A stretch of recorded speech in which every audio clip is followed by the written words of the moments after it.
Welcome to Mia Horror Stories. To make it easier on your eyes, this video plays against a black screen, so you can close your eyes, get comfortable, and let the story take over. But don't relax too much, the ending might just catch you off guard. Stay with me until the very last word. I'll keep this as the introduction only, grounded, no supernatural reveal, with the dating app unease still plausibly explainable and a ledger at the end. Thought for a couple of seconds, the first one looked like a coincidence. That was what I told myself when I saw the man in the raincoat standing across the street, half hidden behind the wet trunk of a plane tree, his phone glowing under his chin.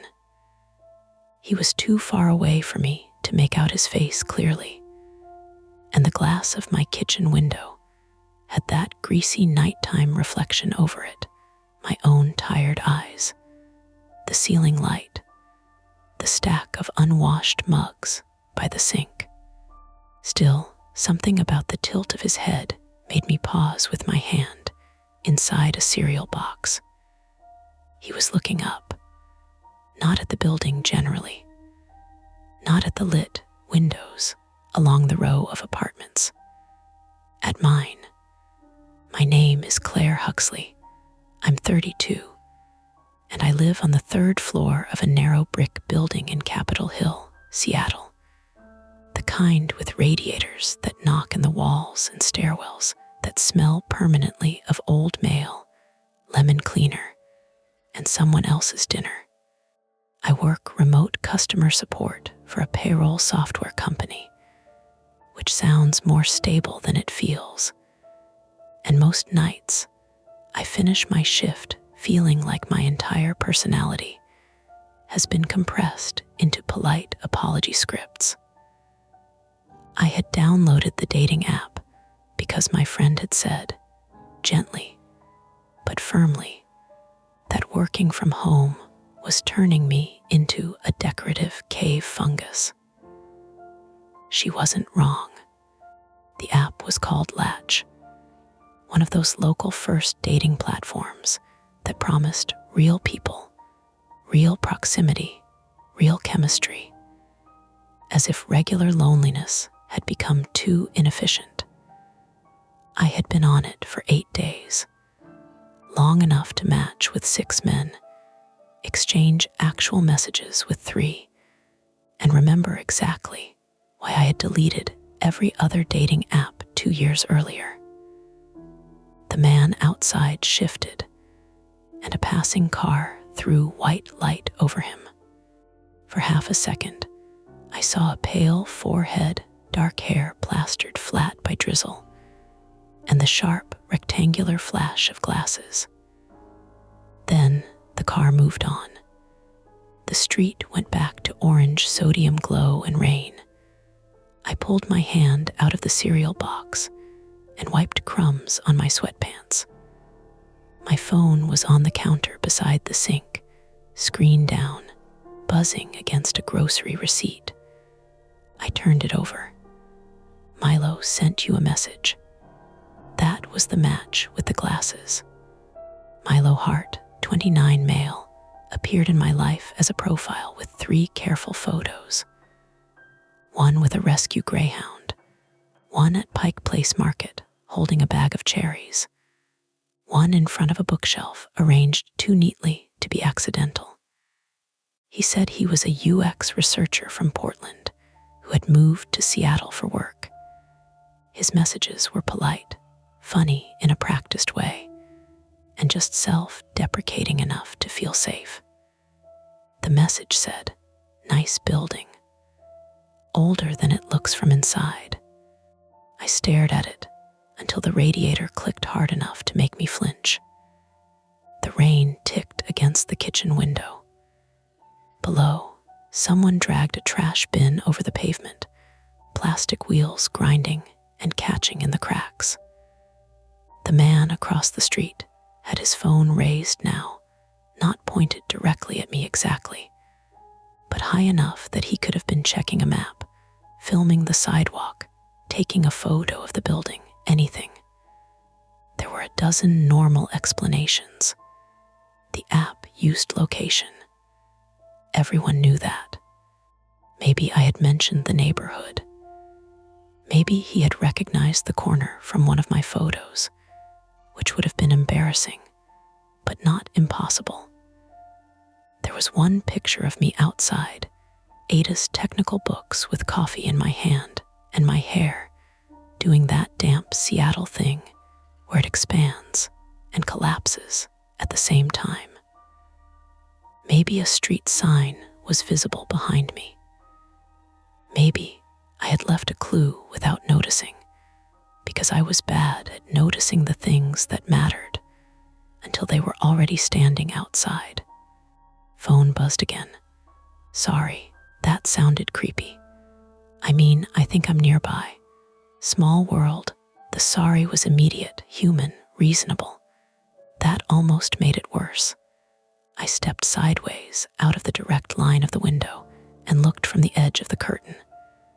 The man was still there. He hadn't moved closer. He hadn't waved. He just stood beneath the tree with his shoulders hunched against the drizzle, like someone waiting for a rideshare that refused to arrive. I didn't answer. Instead, I called Nina. Nina Park, 33, female, is my best friend and the person who had bullied me into making the profile in the first place. She lives in Ballard with 2 cats named after weather systems and works as a nurse at Swedish First Hill, which means she has a practical tone for every emergency, including emotional ones. She answered on the 4th ring with the sound of a faucet running behind her.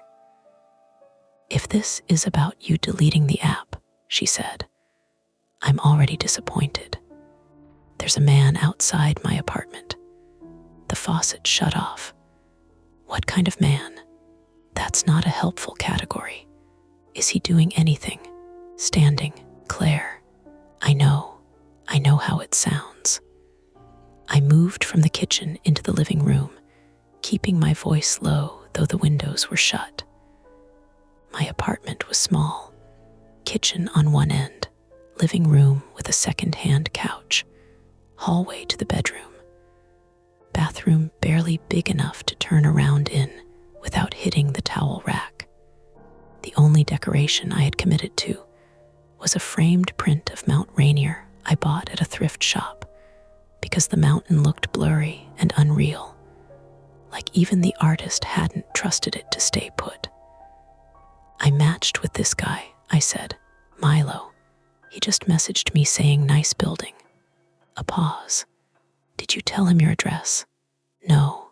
Did you tell him where you live? Capitol Hill. That's it, your profile photos. I checked them when I made it. I thought I checked them. Okay, Nina said.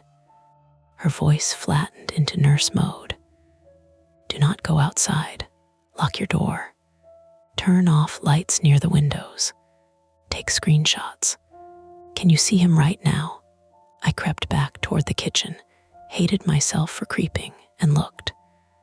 The tree was empty. My throat tightened before I could stop it. Not fear exactly. More like the particular embarrassment of being watched while doing something stupid.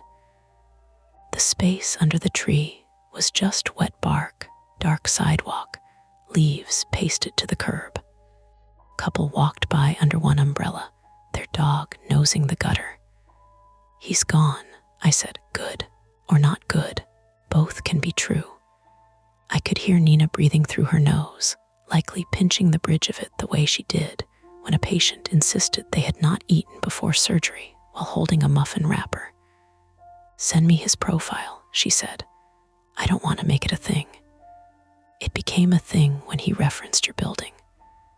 I might have left something in a photo. Then we figure that out. Send it. That was the first small battle of the night.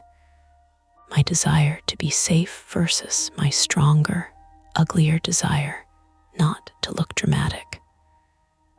I had grown up in a house where worry was treated like a character flaw, unless it turned out to be justified. And by then, everyone was too busy dealing with the damage to apologize.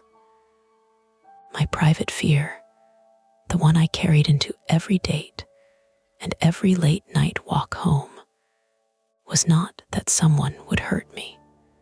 It was that I would ask for help too early, too loudly, and everyone would see how much effort it took me to seem normal.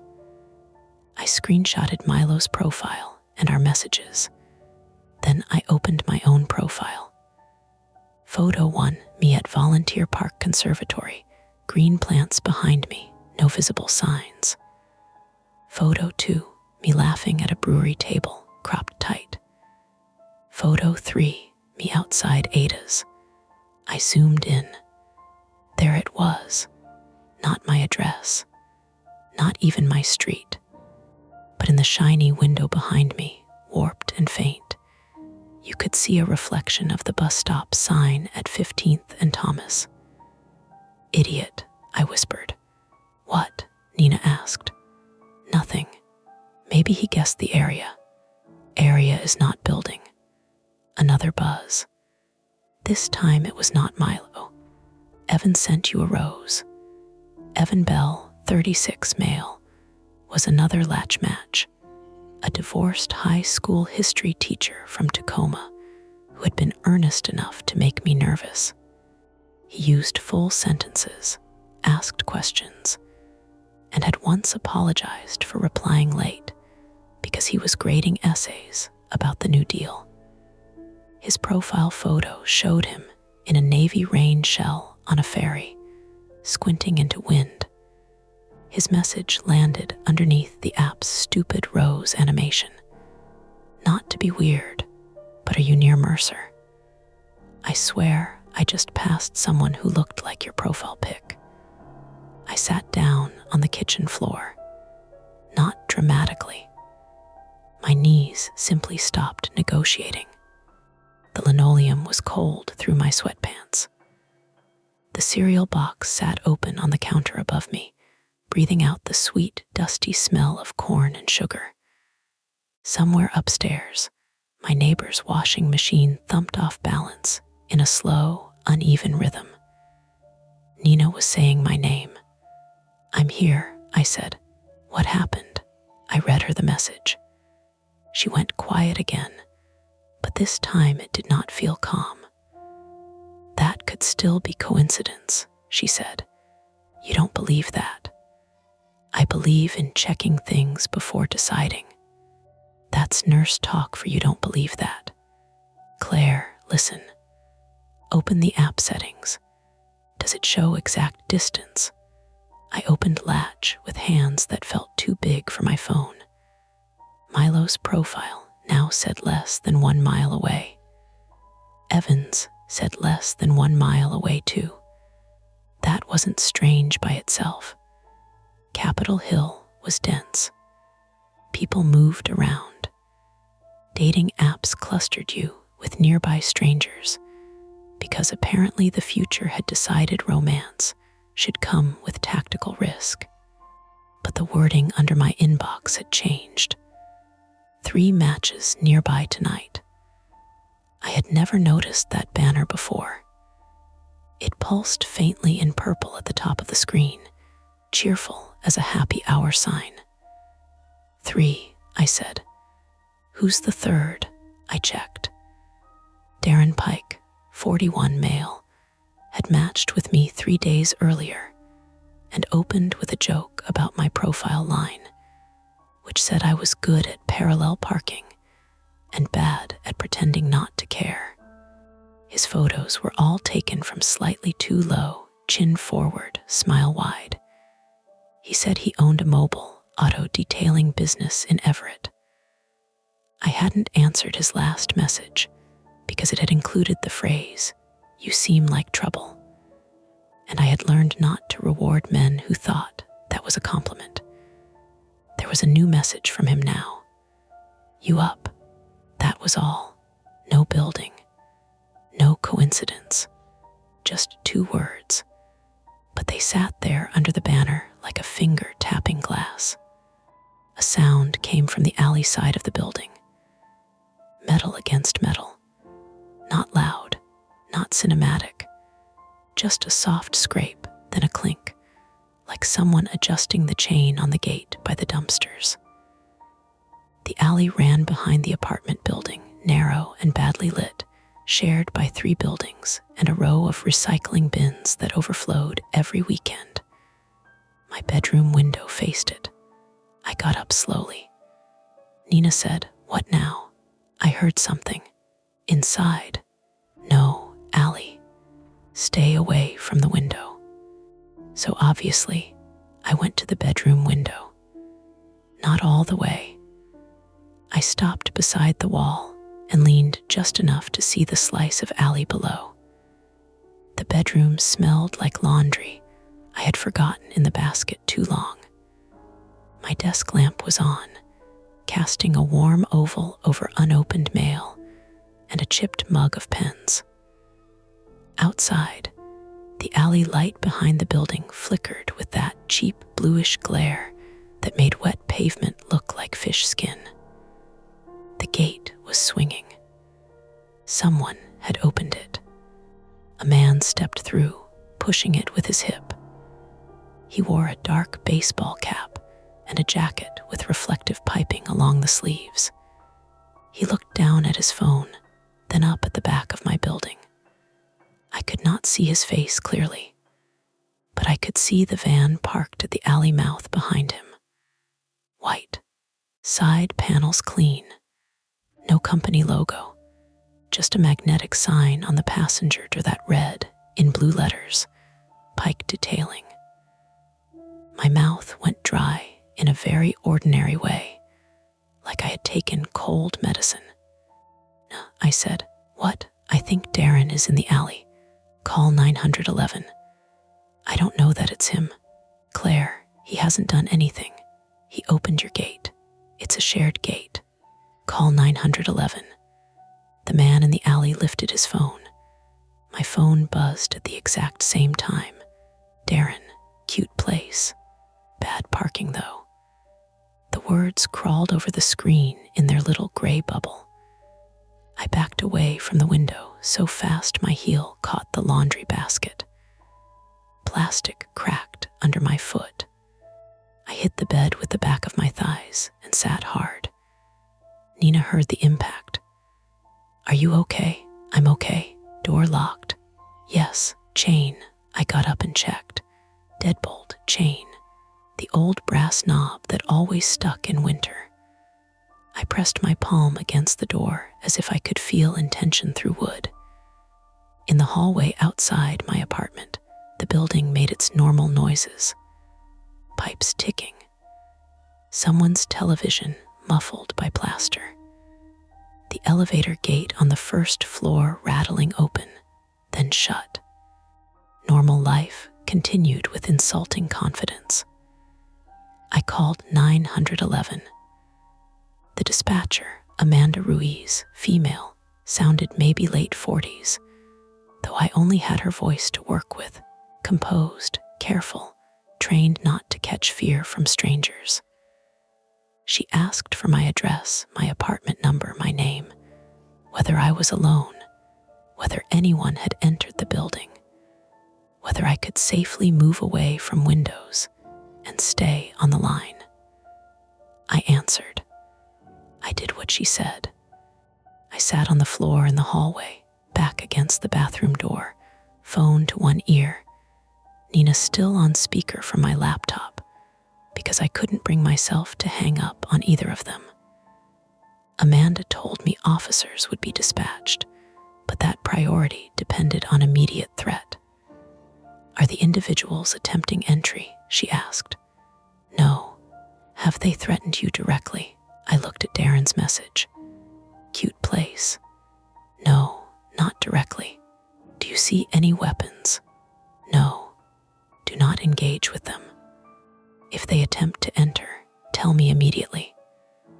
The practical shape of the questions made me feel both better and worse. Better because there was a script. Worse because my situation did not yet fit the script cleanly enough to become urgent. From the living room, another buzz. Then another. Then another. I had left the phone on the floor beside me, but the sound seemed to come from every surface at once, small and insect-like. I crawled forward and looked. Latch notifications stacked over my lock screen. Milo, didn't mean to scare you. Can we talk? Evan, hey, sorry, I think this app is glitching. It keeps showing me your location. Darren, you there? Then a fourth notification appeared. Not from a match, from Latch itself. Your spotlight is active. Nearby matches can find you faster for 30 minutes. I stared at that line. My stomach dropped in slow increments. I had not activated Spotlight. At least, I didn't think I had. Earlier that evening, I had been half watching a cooking video and swiping through profiles with one thumb, declining men holding fish and men saying they were fluent in sarcasm. A purple pop-up had appeared. I remembered tapping the corner to close it. Or maybe I had tapped the wrong part. Maybe the app had offered a free trial boost. Maybe I had accidentally broadcast my profile to everyone nearby. With some location feature I had never bothered to understand. Maybe all of this was my fault in the blandest, most modern way possible. Amanda asked, "Ma'am, are you still there?" "Yes," I said. "The app says my spotlight is active. Can you turn that off? I'm trying." I opened the app. My hands were shaking now, not wildly, just enough to make the screen misread my taps. Spotlight showed a glowing ring around my profile picture. A timer counted down from 23:14. There was a button that said end early. I pressed it. A confirmation appeared. Ending Spotlight may reduce your visibility. Are you sure? Yes, I snapped at the phone. I tapped again. The app froze, then refreshed. Unable to end Spotlight. Check connection. My Wi-Fi bars were full. From somewhere below, in the front of the building this time, came the faint electronic chirp of the intercom panel waking up. Then my apartment buzzer rang. One long, flat note. I didn't move. It rang again. Nina said something sharp and quiet that I didn't catch. Amanda asked, "Is someone at the building entrance?" "Yes, do not answer." The buzzer rang a third time, then my phone lit up. "Milo, I'm at the front. Just want to explain. Please don't make this weird." I laughed once. It came out wrong. At the same moment, from the bedroom side, something tapped the window. Not a knock, not knuckles. A small, precise tick, like a fingernail touching glass. Then again, tick. I looked down the hallway toward the bedroom. The apartment seemed longer than usual, stretched by dim light, and the thin blue spill from my phone screen. Rain trembled on the window panes. My radiator hissed, then clicked. Nina whispered, "Claire," Amanda said, "move to an interior room if you can." The bathroom had no window. It also had a cheap hollow core door and no lock worth trusting. The buzzer at the front rang again. From the alley window, tick. My phone buzzed. "Evan, Claire, don't answer the door. I'm outside too. Something's wrong." That was the moment normal explanations stopped lining up neatly, though none of them disappeared. A glitch, a feature, men being weird, men being worried, men being exactly as dangerous as I had spent years telling myself not to assume. I stood in my hallway holding 2 phones worth of voices, Nina on the laptop, Amanda on my cell, and watched the dating app count down 22 minutes of visibility I could not turn off. Then the intercom crackled. Anne's voice came through the wall speaker by my door, distorted by the old wiring. "Claire," he said, "it's Milo. Can you buzz me in?" Behind me, at the bedroom window, the tapping stopped. Something scraped softly along the glass from left to right. I had a choice then. Stay where I was, locked inside, hoping the police arrived before curiosity or impatience pushed someone harder. Or move closer to the window, close the blind I had stupidly left half open, and see who was already on the fire escape. I took 1 step toward the bedroom, then another, and the app refreshed again. 4 matches nearby tonight. I didn't close the blind. That was the first mistake. I made it halfway down the hall with my phone pressed to my ear and my bare feet silent on the cheap laminate. And then I stopped because the bedroom had become a shape instead of a room. The desk lamp still burned on the far side, warm and stupid, lighting the mug of pens, the laundry basket I'd cracked, the corner of my unmade bed. Beyond it, the window was black except for rain and alley glare. The blind hung halfway down, slats angled open, which meant anyone outside could see a bright strip of my room and maybe the hallway behind it. Another small scrape moved across the glass, not a branch. There wasn't a tree on that side of the building. "Claire," Amanda said in my ear, "are you away from the windows?" I swallowed. "Not exactly. Move back to the bathroom or hallway. Officers are en route." "How far?" "I can't give an exact arrival time." That was dispatcher language for not soon enough. Nina's voice came through my laptop on the hallway floor, tinny and furious. "Claire, get away from there. I need to close it." "No, you don't. They can see in." "Then turn off the lamp." That was smarter. I should have thought of it. But the lamp cord ran behind the desk, and the switch was on the stem, right beside the window. Everything useful in my apartment had suddenly been arranged by a committee of people who wanted me dead. The intercom crackled again. "Claire," Milo's voice came through the wall speaker by the front door, thinned by static. "I know this looks bad. The app is doing something weird. I'm not trying to scare you." Behind his voice, from somewhere lower in the building, came a harder sound. A palm on the front glass. Then another. Not pounding. Testing. My apartment building's entry door had a warped metal frame and a lock that stuck when the weather changed. Every tenant knew to tug up on the handle before turning the key. Every food delivery guy knew it too after one visit. I had complained about it twice to the property manager, who once responded with a smiley face and the phrase, "historic building charm." Historic building charm was now standing between me and men from the internet. The tapping at the bedroom window stopped. I held still. Amanda asked, "Do you hear forced entry?" "I hear someone at the front door. Do not approach it." I'm not. I was lying.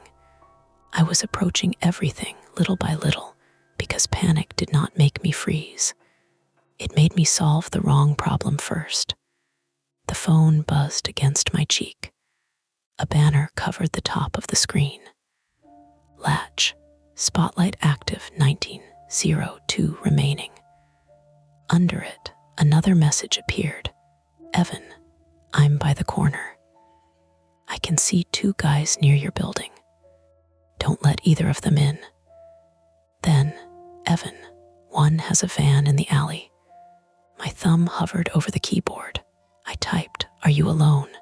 3 dots appeared, then disappeared, then appeared again. The intercom buzzed a 3rd time, this time with the lobby speaker making that nasty electrical pop before Milo's voice came in. "I'm going to call the police too, okay? I don't want anyone thinking I'm doing something." "Convenient," Nina muttered from the laptop. "He might actually be scared," I said. "Or he wants to sound scared. Those aren't the only options.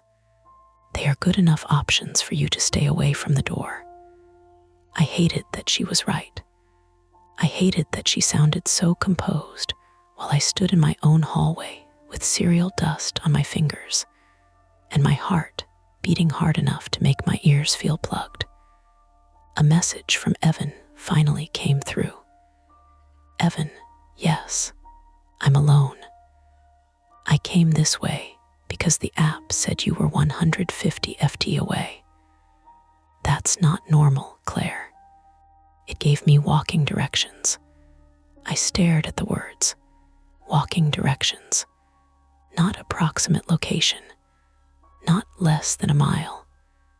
Not a little radius that could be shrugged off by a company lawyer. Directions.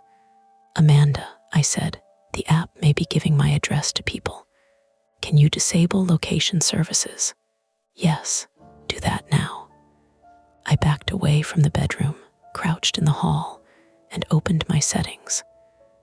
My fingers moved too fast. I tapped the wrong menu. I cursed. Nina talked me through it like I was an elderly patient trying to find a parking garage ticket. "Settings, privacy, location services," she said. "Scroll, find latch." I know how to use a phone, then use it faster. Not helping. Neither is arguing with me. I found latch. Location access, always. I had never set it to always. I was sure of that, mostly sure. When I downloaded it, it had asked for permission, and I had selected while using the app because I was paranoid enough to do that, but apparently not paranoid enough to avoid dating strangers who photographed themselves with dogs. I changed it to never. For 1 second, relief went through me so strongly that my knees loosened. Then the lights went out, not just my apartment, the whole building. The desk lamp snapped off.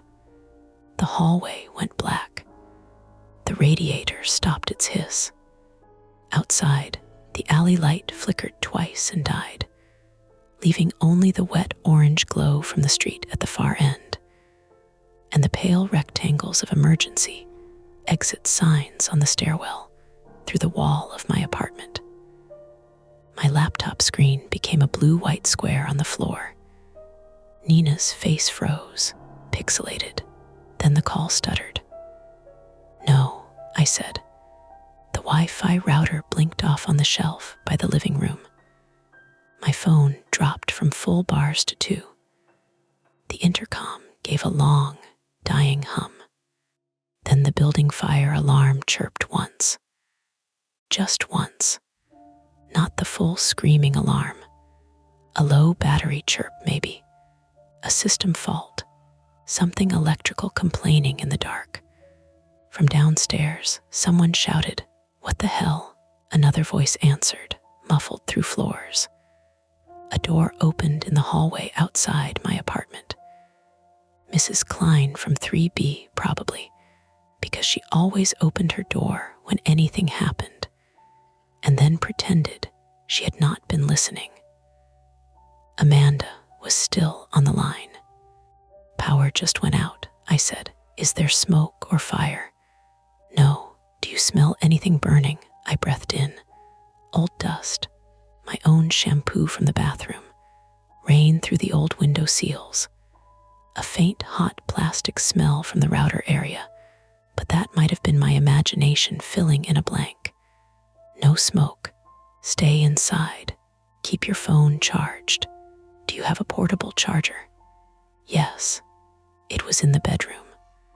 Of course it was. Nina's call dropped. The laptop screen went dark a moment later. The loss of her voice did something to me that the men outside had not managed. It took the shape out of my fear. Before, I had been scared with witnesses. Now I was scared privately, which was worse because it let old habits crawl back in. Don't overreact. Don't make noise. Don't be difficult. Don't be the woman who turns a weird app glitch into a building-wide scene. Then someone tried the knob of my apartment door. Not a knock. The knob turned right, stopped against the lock, then returned slowly. Sound was small, intimate, brass shifting in a hand. I stared at the door from the hallway. Amanda heard my breathing change. "Claire, someone is at my door. Do not speak to them. Move away from the door." The knob turned again. A man outside said softly, "Claire," not through the intercom this time, in the hallway. Milo. He was inside the building. Every excuse I had been building for him broke apart and rearranged itself into something uglier. Maybe someone had let him in when the power failed. Maybe the lobby lock had popped open. Maybe he had slipped in with a resident. Maybe he had lied about staying outside. "Milo," I said before I could stop myself. Amanda said, "Ma'am, do not engage. Too late." His voice sharpened with relief. "Hey, okay, good, you're there. Why are you inside?" The door opened when the power cut. "I think the maglock failed." "There isn't a maglock," I said. "What? It's an old keyed door." "Oh," someone came out. "I came in because there's a guy in the alley." "Then go back outside. I'm trying to help." "I didn't ask you to help." A pause. That pause was the first time he sounded annoyed. "Claire, the app sent me here too. It's not just me.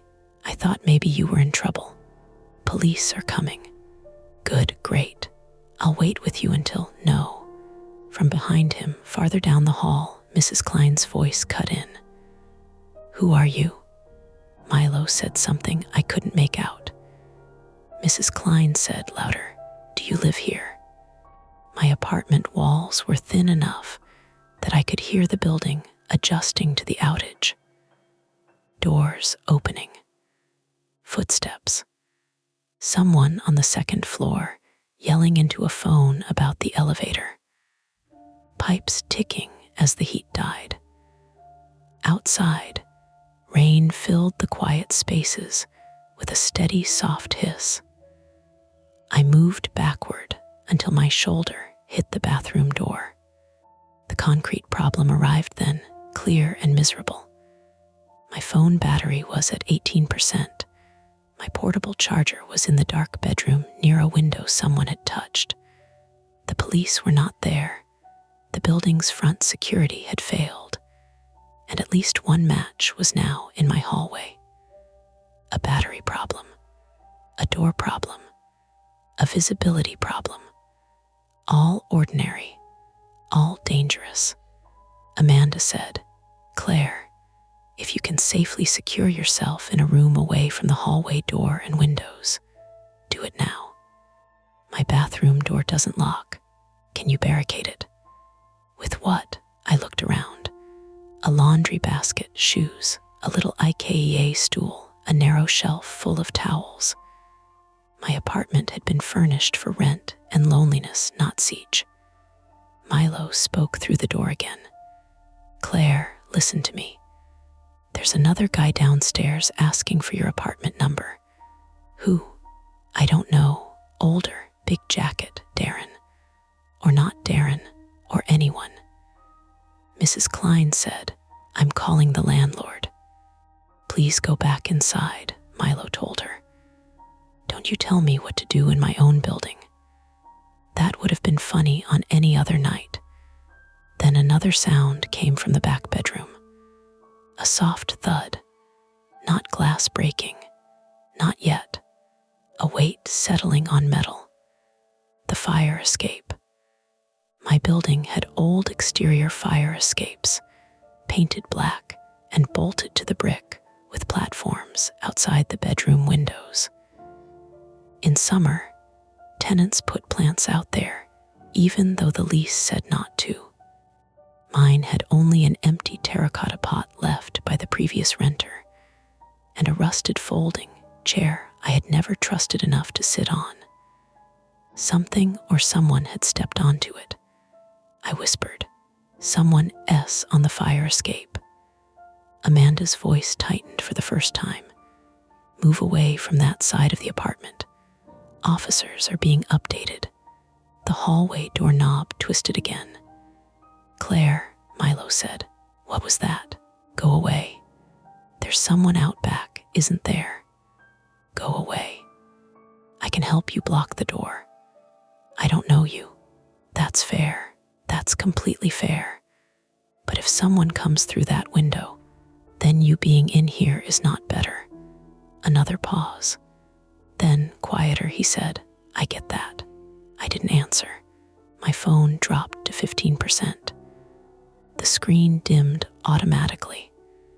Amanda said, "Do you have any object you can use to defend yourself if entry is made?" I almost laughed again because I thought of the cereal box. Then the mug of pens. Then the little paring knife in the kitchen drawer, which was past the living room, too near the front windows. "Maybe," I said. I had pepper spray in my purse. My purse was hanging on the chair beside the kitchen table. Everything was always in the room where I was. The fire escape creaked.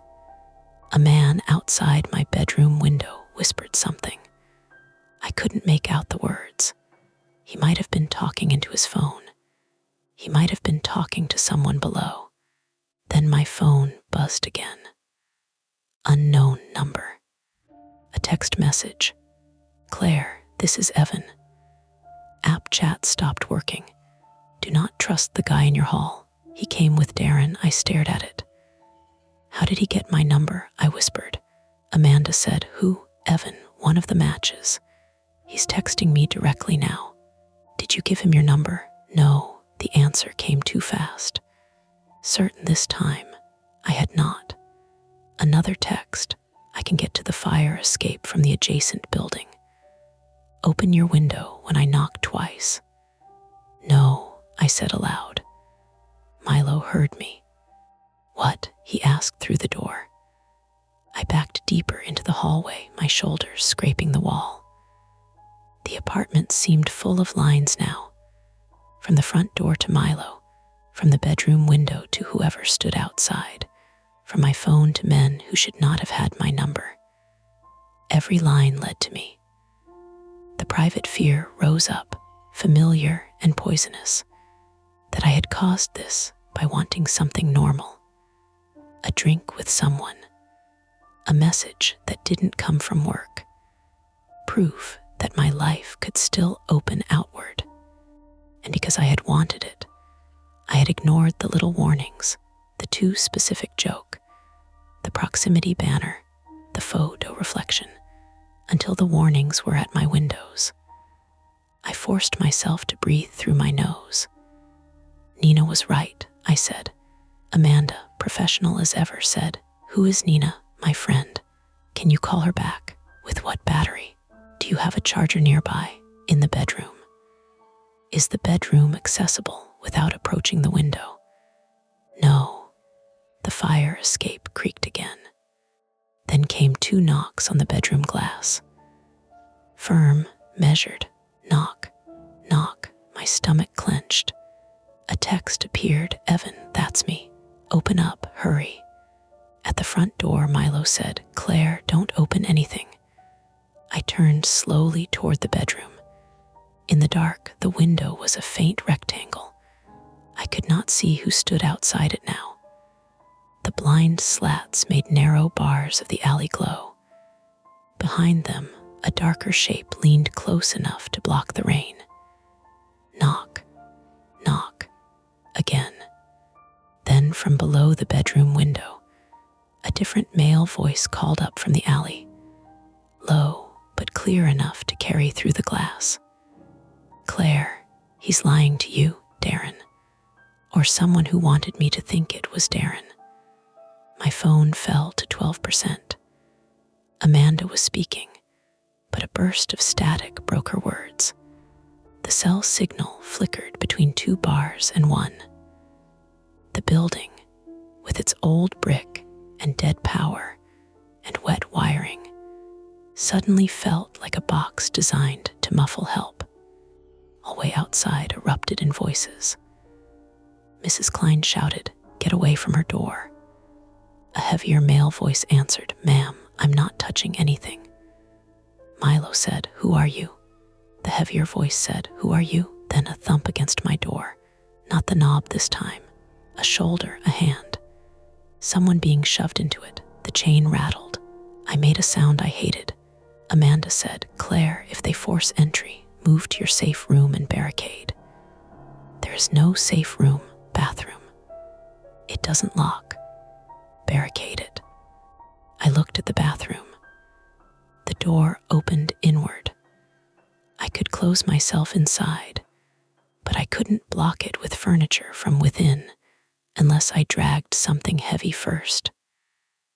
The only heavy thing close enough was the narrow bookshelf in the hallway, stacked with towels, cleaning supplies, and a box of old tax documents.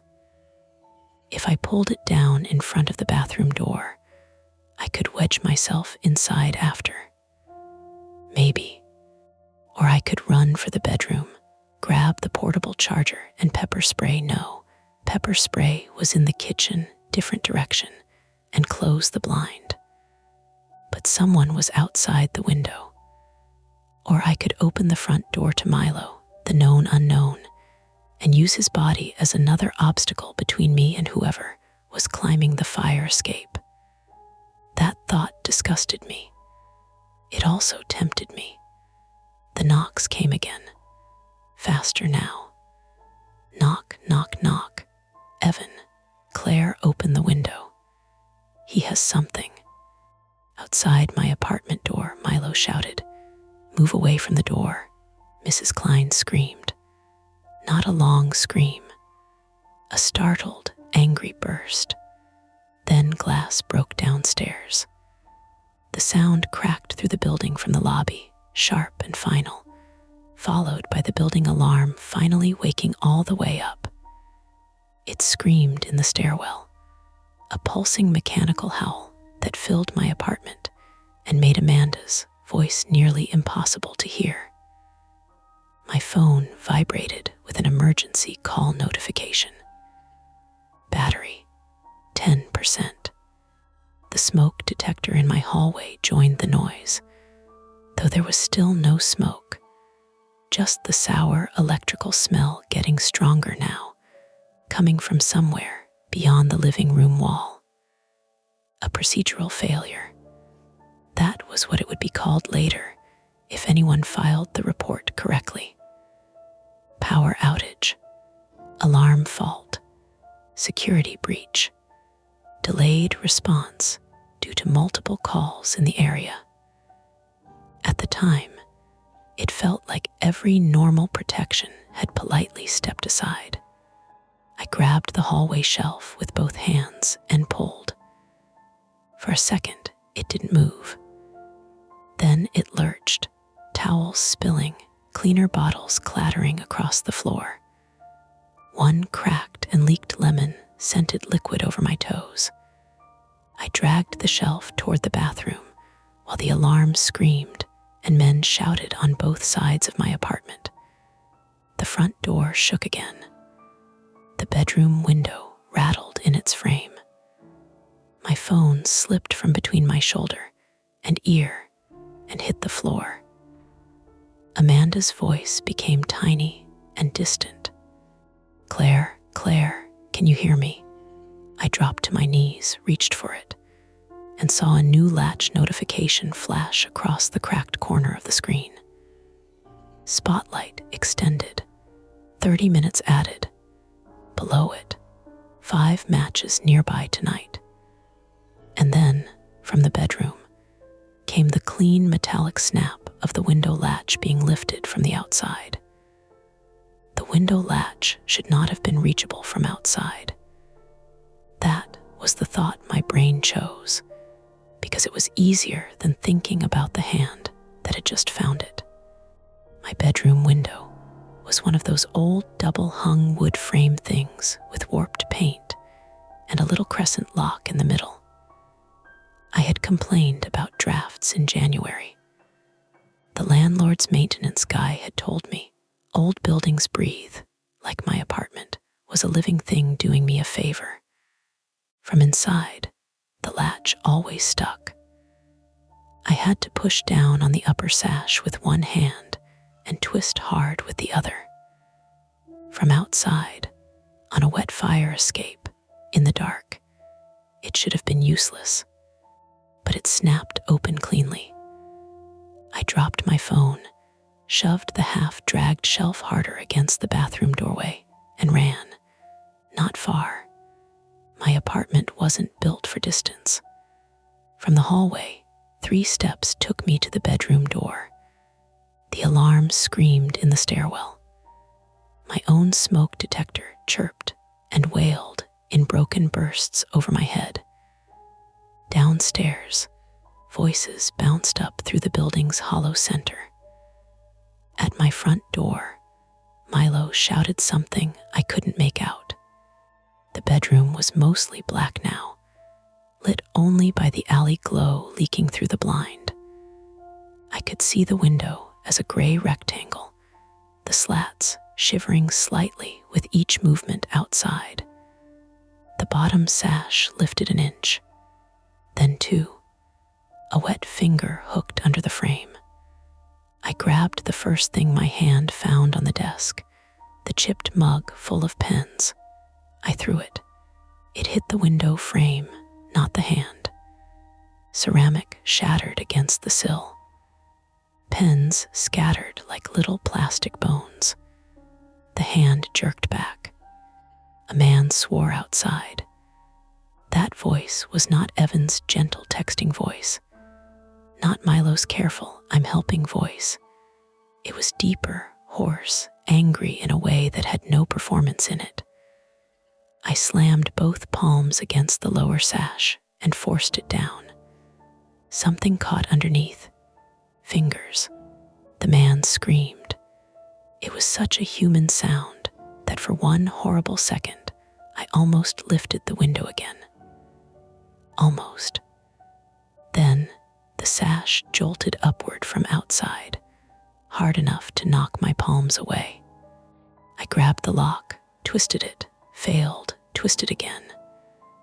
My right thumb slipped on wet paint and caught on a shard of mug. Pane opened bright and clean across the pad. I got the latch turned. The window stopped moving. Outside, the fire escape shook. "Claire," a man yelled from below. "Don't stay by the window." That sounded like Evan. Maybe. The problem was that every voice had become a costume. I backed out of the bedroom, my thumb dripping onto the floor, and kicked the door shut behind me. There was no lock on it. I dragged the cracked laundry basket in front of it, which was ridiculous. But panic makes you build symbolic furniture. My phone was still on the hallway floor. Amanda's voice came through it in thin fragments between the alarm pulses. "Stay on officer's location." I grabbed it. 9% battery. "Amanda, someone tried the bedroom window. I need you to move to the bathroom and barricade the door." "I'm trying." At the front door, Milo yelled, "Claire." "He's still on the fire escape."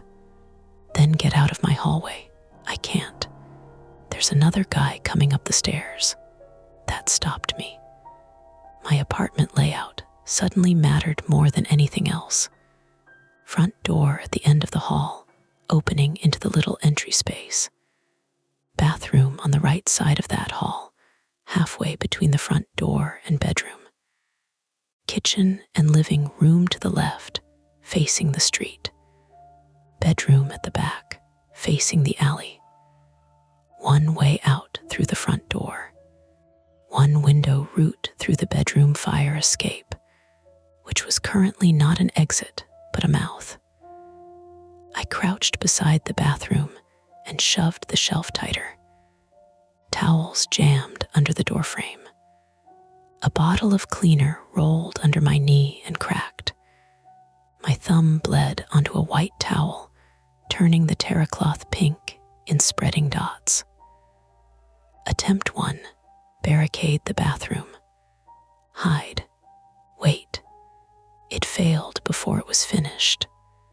The bathroom door opened inward, meaning the shelf outside blocked me from getting in once it was wedged properly. I had made a barricade against myself. Stupid, I whispered. Amanda said, Claire, I blocked the wrong side. Can you move it? The shelf had tipped and wedged diagonally between the bathroom frame and the opposite wall. It would move if I had both hands and a clear head. I had neither. The alarm hammered the air. My cut thumb made everything slick. My phone was dying. At the door, the chain rattled again. Not from someone turning the knob this time, from impact. Once, twice. Then Milo shouted, close enough that I could hear the rasp in his breath. Stop, she said, police are coming. A heavier male voice answered, move, that voice. Darren, probably, the alley voice. The cute place message, the van. Mrs. Klein yelled, I have you on camera. The heavier voice snapped, lady, go inside. Then Mrs. Klein said something I had never heard a person her age say aloud, and under different circumstances, I would have admired her for it. A scuffle hit the door. My chain jumped. The screws in the doorframe made a dry cracking sound. Not broken yet. Close. I abandoned the bathroom. Attempt 2 had to be the kitchen. Pepper spray. Knife. Charger. No, charger in bedroom. Forget the charger. Weapon first. Phone second. Police third, if the phone lived long enough. I moved from the hallway into the living room, keeping low because the front windows faced the street and the curtains were open. Streetlight made the room a dim orange box. Rain streaked the glass. Across the street, under the plane tree where Milo had first stood, 2 dark figures argued beside the curb. One gestured with a phone. Another stood farther back near a parked rideshare, hood up, face washed flat by the glow of his screen. 4 matches nearby. 5, maybe more. My kitchen was to the left of the living room, separated by a half wall and a strip of counter. The cereal box was still there. The sink was full of mugs. My purse hung from the chair by the tiny table. I ran for it. The lights from outside shifted. A face appeared at the kitchen window. I screamed. The face screamed too.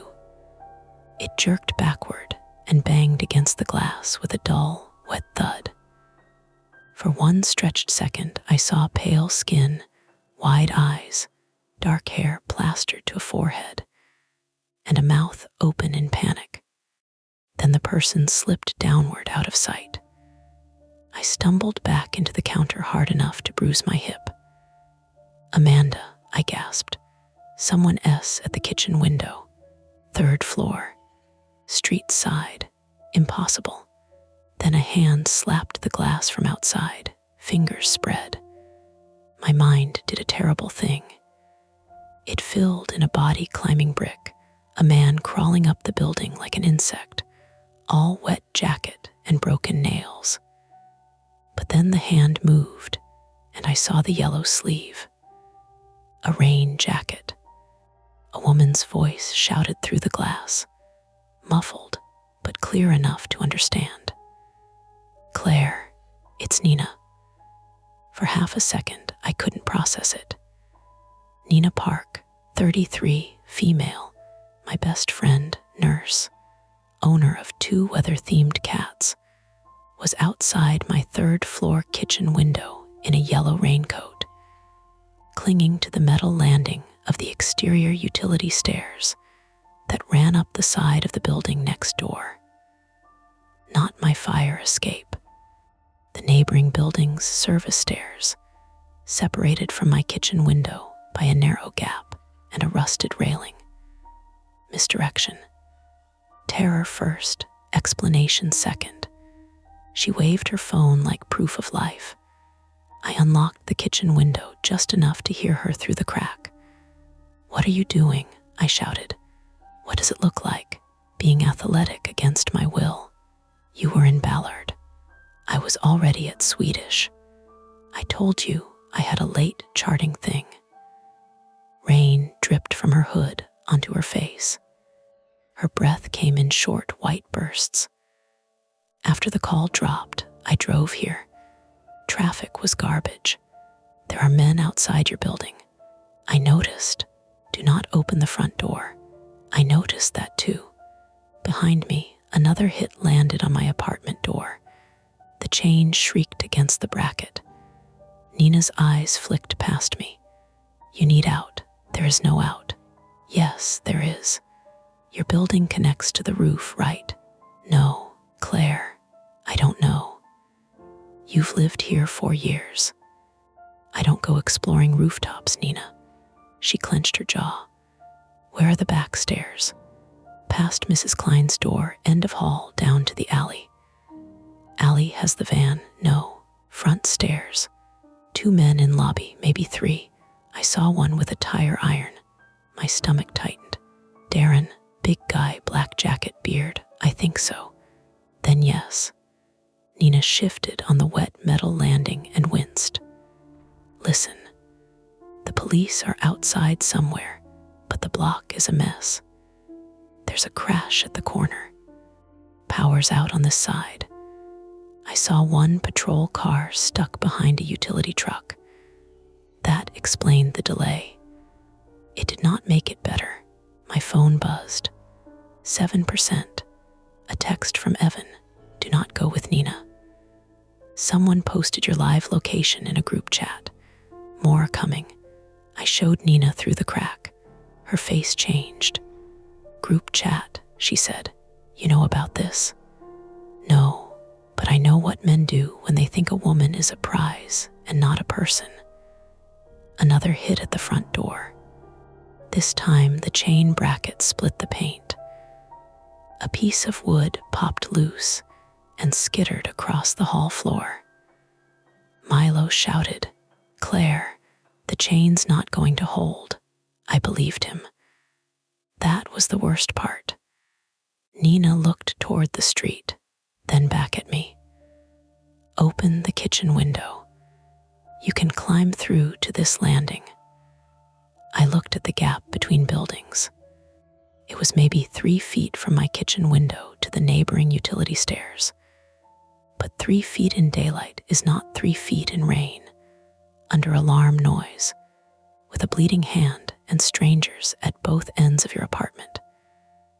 Below was a narrow shaft between buildings full of pipes, trash, and a concrete drop to the basement access. "I can't," I said. "You can. I'll fall. Then I'll grab you. You're 5'4", and furious. That adds reach." The door shook again. My phone buzzed again. "Latch 6 matches nearby tonight." Then another message, from an account I did not recognize. "Saw the invite. You really up there? Invite." That word sliced through all the app glitch theories and left something much uglier on the table.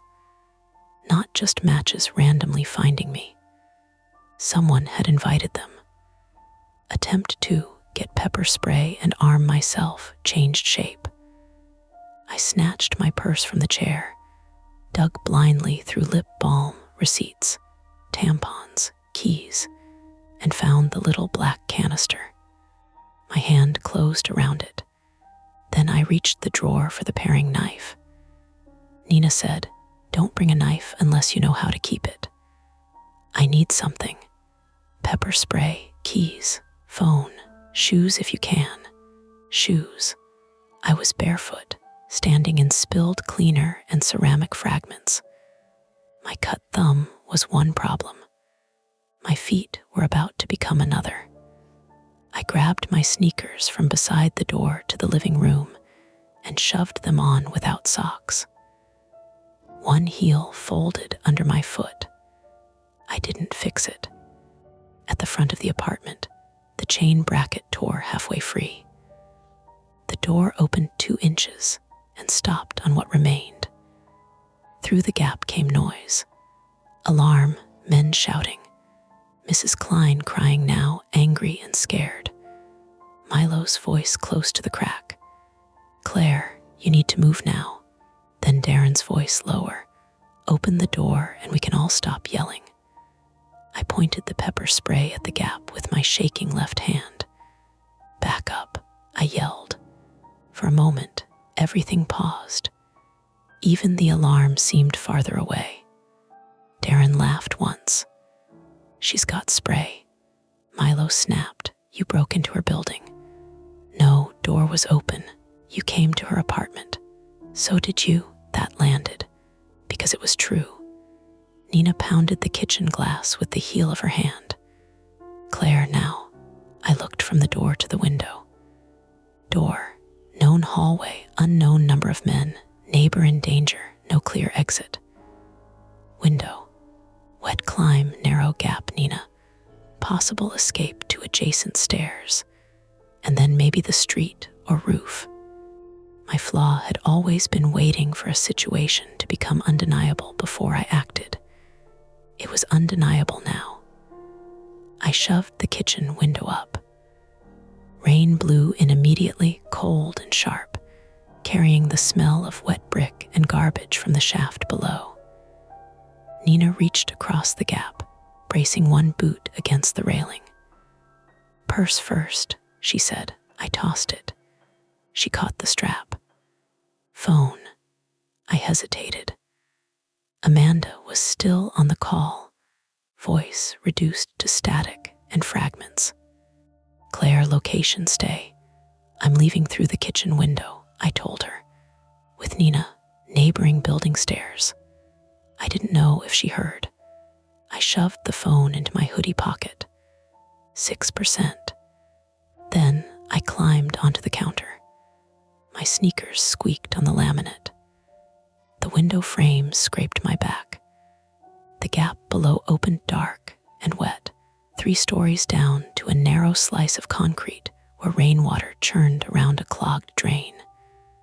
My bad heel slipped inside the sneaker. "Don't look down," Nina said. I already looked. "Then look at me." At the front door, the chain gave. The door slammed inward.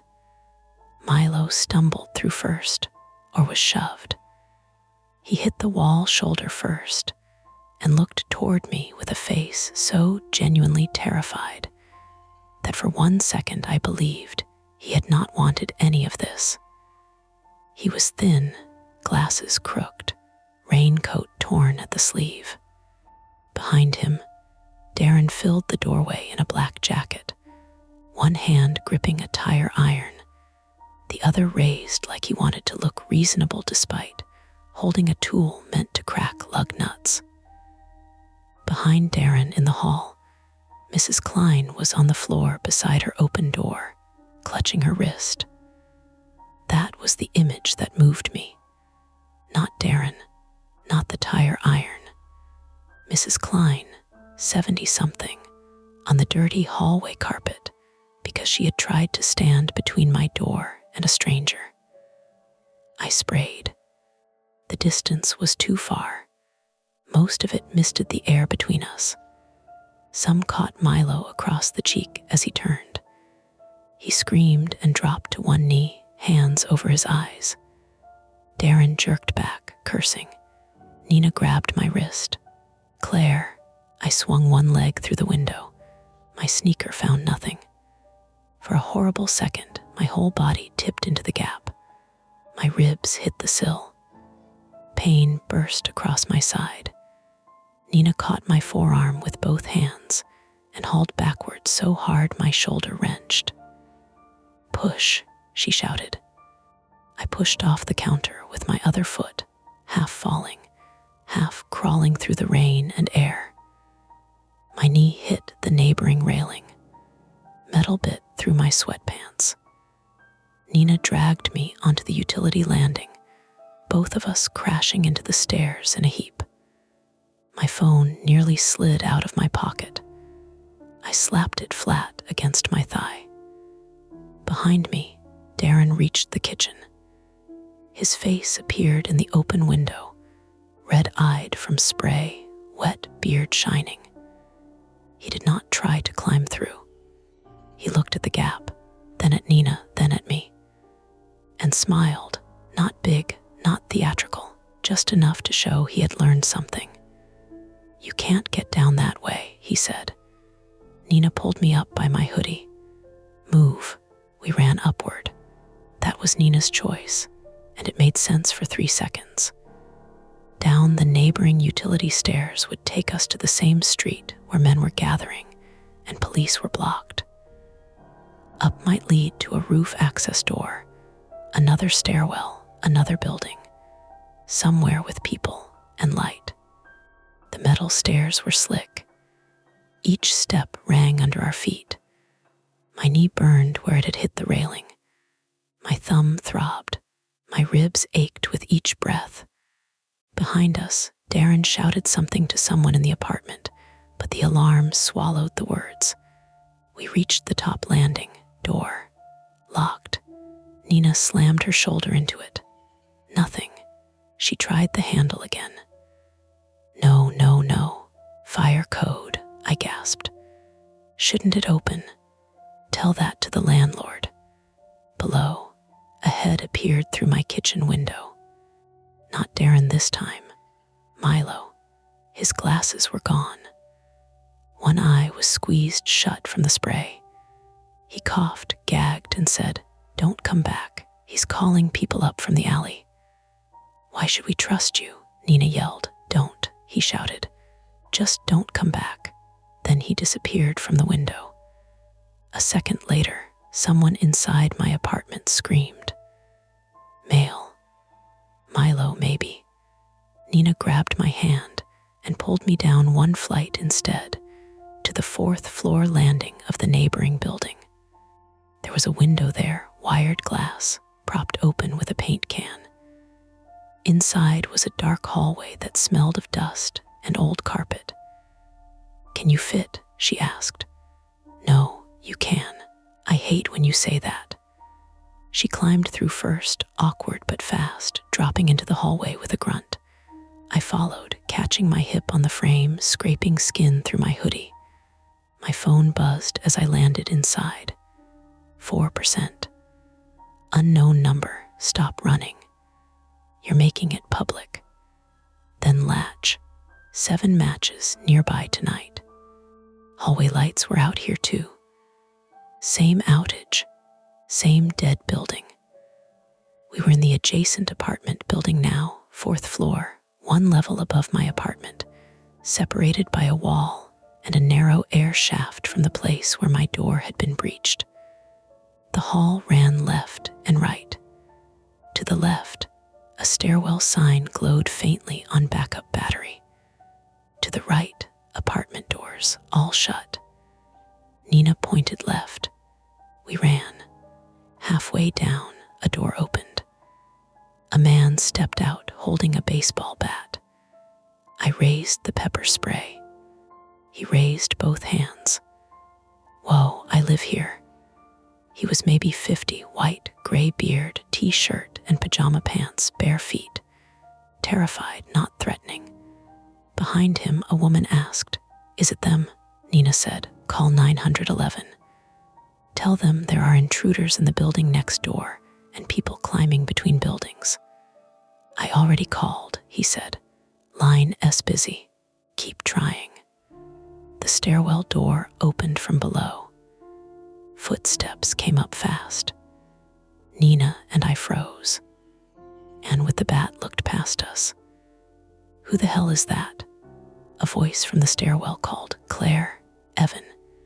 He emerged one landing below, wearing the navy range shell from his profile photo, hair soaked flat, phone in one hand.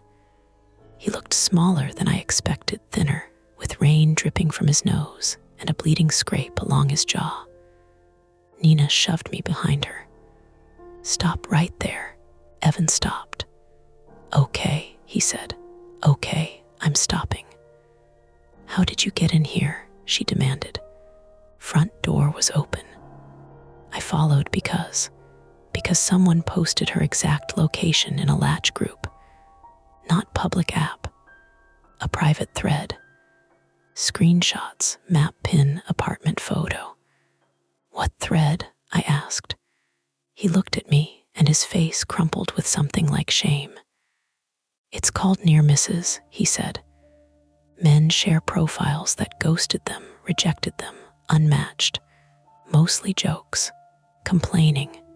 I didn't post you. I swear to God." "But Darren did, Darren." The word locked into place. The failed attempts had given us facts, but each fact tightened the trap. Not a glitch, not random proximity, not just men independently being creepy. A private group, a map pin, a shared target. Nina said, "Give me your phone." "What phone now?" He hesitated. That hesitation almost got him sprayed.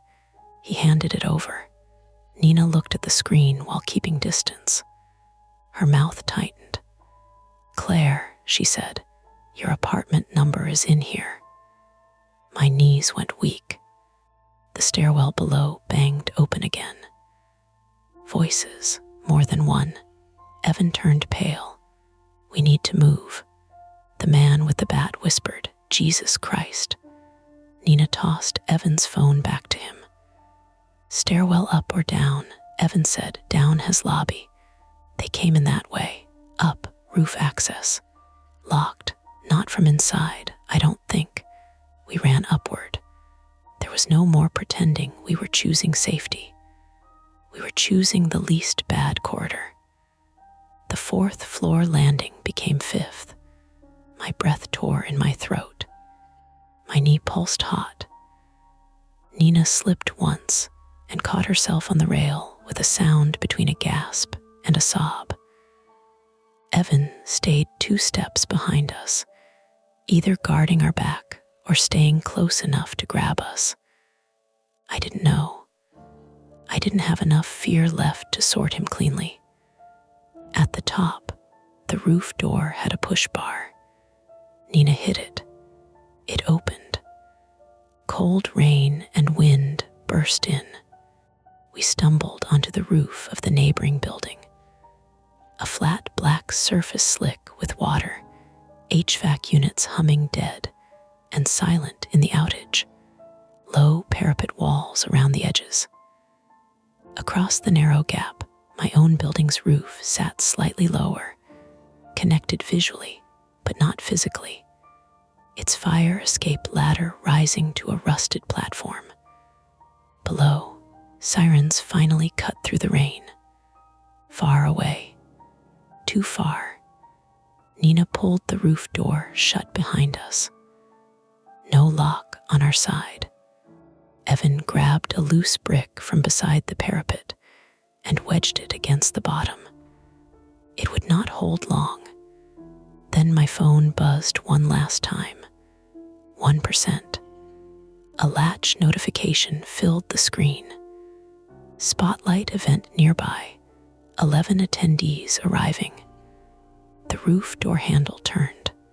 Once, then again. A male voice on the other side laughed breathlessly. "Claire, we just want to talk." My phone died in my hand. And behind us, across the wet black roof, The fire escape ladder from my building began to shake as someone climbed up from below. The roof door jumped against the brick. Once, twice. The loose brick Evan had shoved against the bottom scraped over wet tar with a gritty, useless sound. It bought us seconds, not safety. I could see that immediately.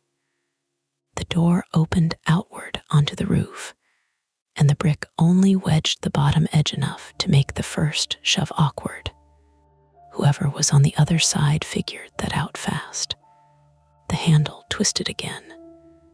The voice behind it said, "Come on.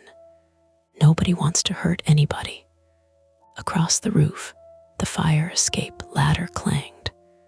A hand came over the parapet of my building. Then ahead. Rain ran silver over Darren Pike's black jacket as he hauled himself onto the lower roof across the gap. His eyes were swollen and wet from the pepper spray, and he kept blinking hard, his whole face twitching with irritation. The tire iron was tucked under one arm like a tool he had forgotten to put down. He looked across at us and grinned. "There you are." Nina's hand tightened around my wrist. Evan stood between us and the roof door, holding his phone like it could still matter. The screen lit his face blue-white. He had the private thread open. I could see the messages scrolling too fast for my eyes to read properly. Little bubbles stacked with map pins, jokes, dares, screenshots of my profile photo, and one image that made my stomach fold in on itself. A blurry shot of my apartment window from across the street. Darren had not just found me. He had advertised me. The roof of the neighboring building was maybe 40 feet across, flat and black, with ankle-deep puddles in shallow places where the old tar sagged. Waist-high HVAC units sat in 2 rows near the middle, dead because the power was still out. A low parapet ran around the edge, slick with rain.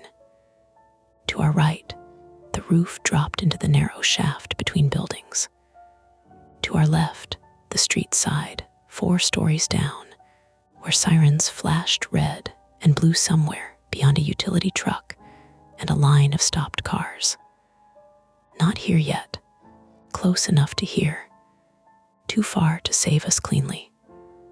The fire escape ladder rattled again.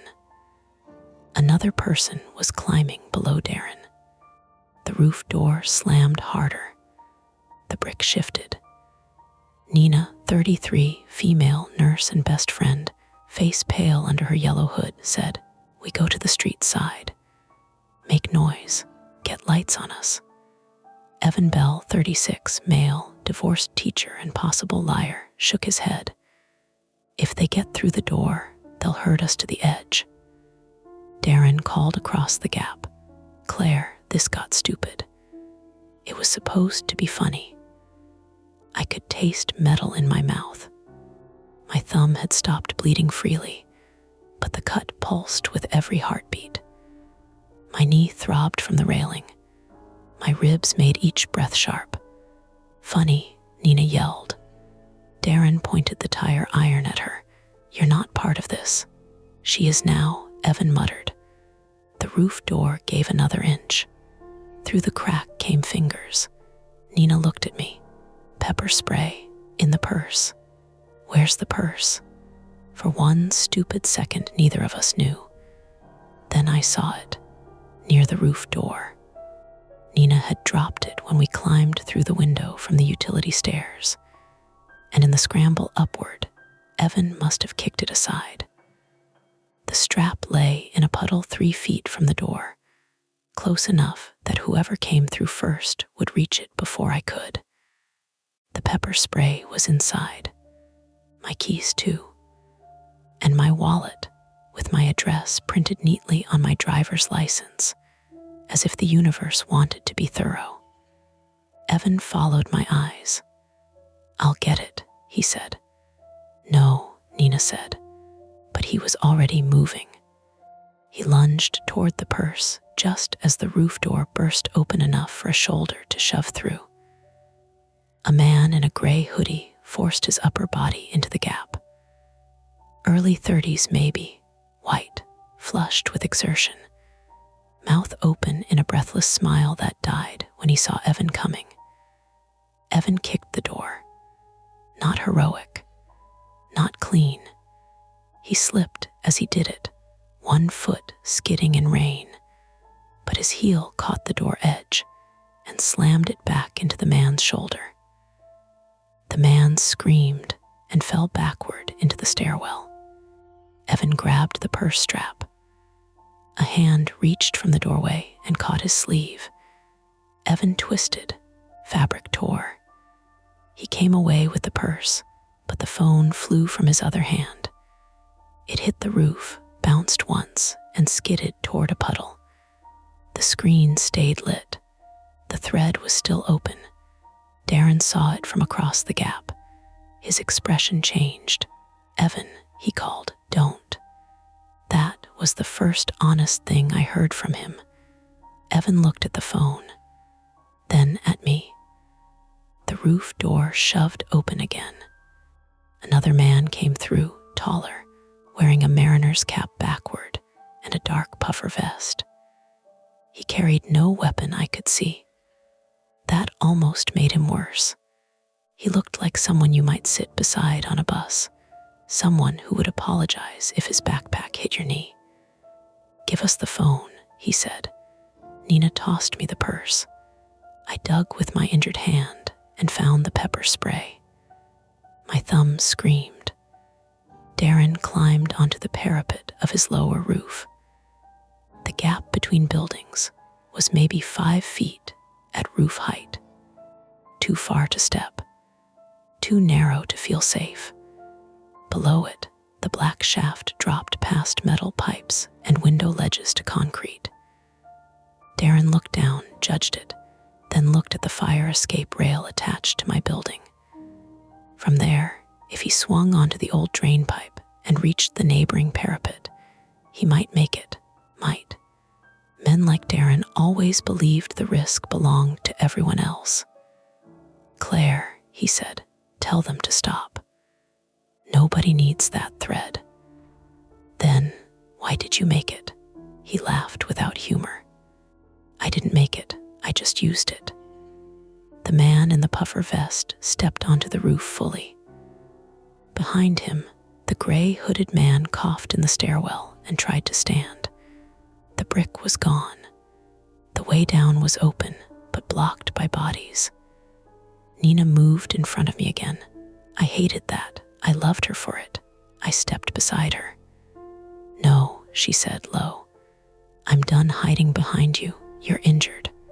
So are you." Her left hand was shaking. I hadn't noticed before. She had scraped her palm bloody climbing through the wired glass window, and rainwater had turned the blood thin and pink along her wrist. The puffer vest man said, "This is a misunderstanding." Evan laughed once, ragged. "You came to a woman's roof from a revenge chat." "I came because the app said there was a meetup."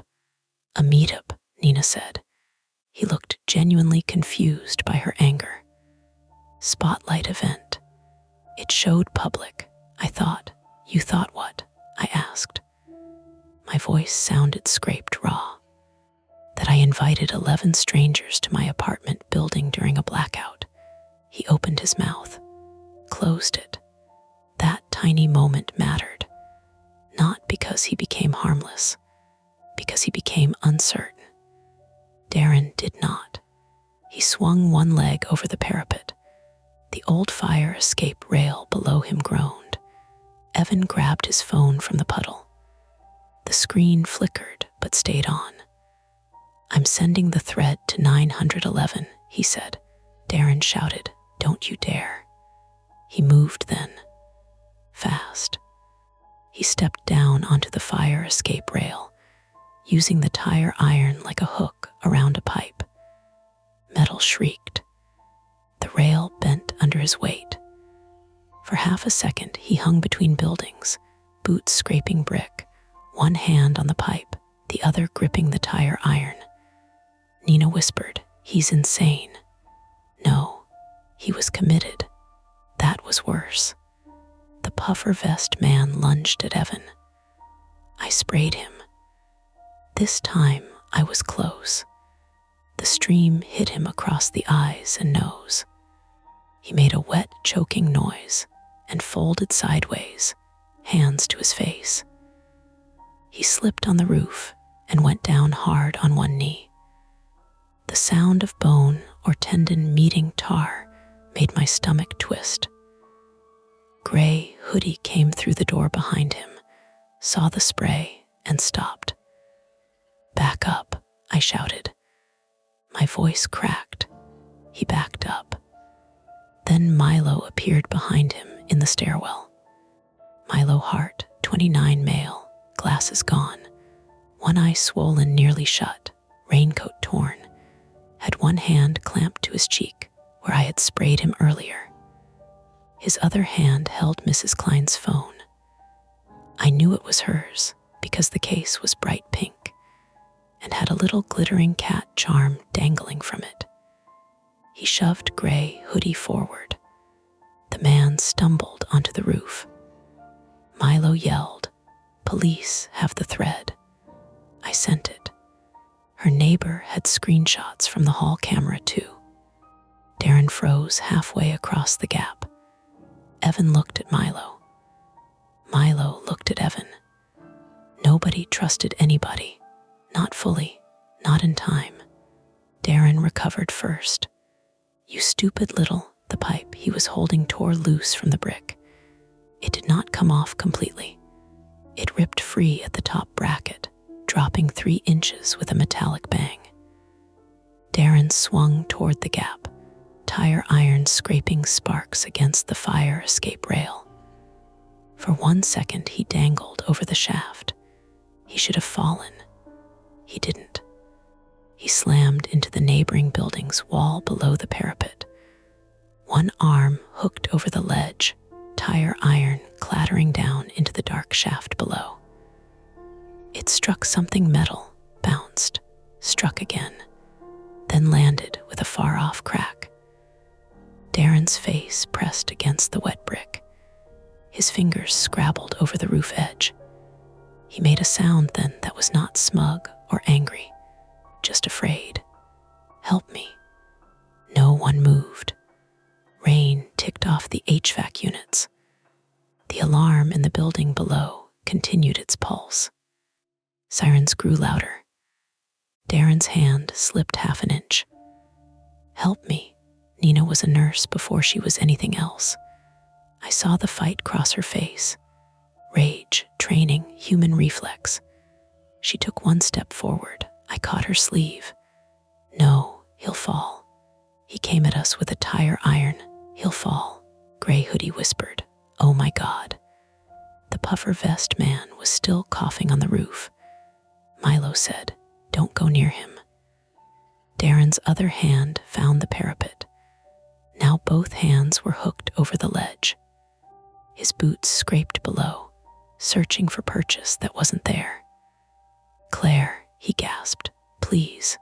There it was, my name in his mouth, not as a person, as a handle he could pull. I looked at him and saw all of it at once. The messages, the photo through my window, Mrs. Klein on the hallway floor, Nina outside in the rain, my own apartment turned into a map for strangers. I also saw a man hanging 4 stories above concrete, eyes streaming from pepper spray and rain, fingers whitening on old brick. "Evan," I said. He looked at me. "Record." He did. I raised my voice. "Darren Pike, did you post my address?" His face twisted. "Help me. Did you post my address?" Nina stared at me like she didn't know whether to be horrified or proud. Darren's left hand slipped again. he sobbed once, an ugly little burst. Yes, he said. Yes, okay, I posted it. Pull me up. And the spotlight event, not me. Who? I don't know. Someone in the thread. They can boost profiles if they have the login. My login? I don't know. How did they get my apartment number? From your delivery photo. One of the guys found it. Old grocery drop-off picture. Please. A grocery drop-off picture. I remembered, suddenly and with sick clarity, leaving a review for a delivery app months earlier. I had uploaded a photo of the wrong bag outside my door because the driver had mixed up units. My apartment number visible on the frame. My doormat. My door. I had argued for a refund over a salad and accidentally made evidence of where I lived. Ordinary life. Weaponized later. Nina moved, not to pull him up, to grab the end of a wet extension cord lying coiled near the dead HVAC units. She looped it around a roof vent and threw the loose end toward Darren. Wrap it around your wrist, she shouted. He grabbed for it, missed, cursed, grabbed again. The cord wasn't rescue equipment. It was old, slick, probably brittle. But it was something. Nina braced it around the vent. Milo and Evan moved in despite themselves, each grabbing part of the cord. Even gray hoodie, shaking, took hold when Nina screamed at him to help or get back in the stairwell. I kept the pepper spray aimed at the puffer vest man until he crawled backward toward the door, blinded and moaning. Pull slow, Nina said. Slow, don't yank. They pulled. Darren screamed as his chest scraped the parapet edge. His jacket tore. His knee hit brick. One shoe fell off and vanished into the shaft. Then he was over the edge. He collapsed onto the roof, coughing and shaking, one hand still tangled in the cord. Nina kicked the cord away from him and stepped back fast. On your stomach, she said, hands out. He didn't move quickly enough. Milo stepped on his wrist. Darren screamed again. Hands out, Milo said, voice shaking. Evan kept recording. The roof door banged behind us as Gray Hoodie tried to retreat down the stairs. He didn't get far. Heavy footsteps thundered up. A voice shouted, Seattle police. Hands where we can see them. The first officer through the roof door had a flashlight mounted near her shoulder and rain shining on the brim of her cap. Another officer came behind her. Then a third. Their arrival was not clean or cinematic.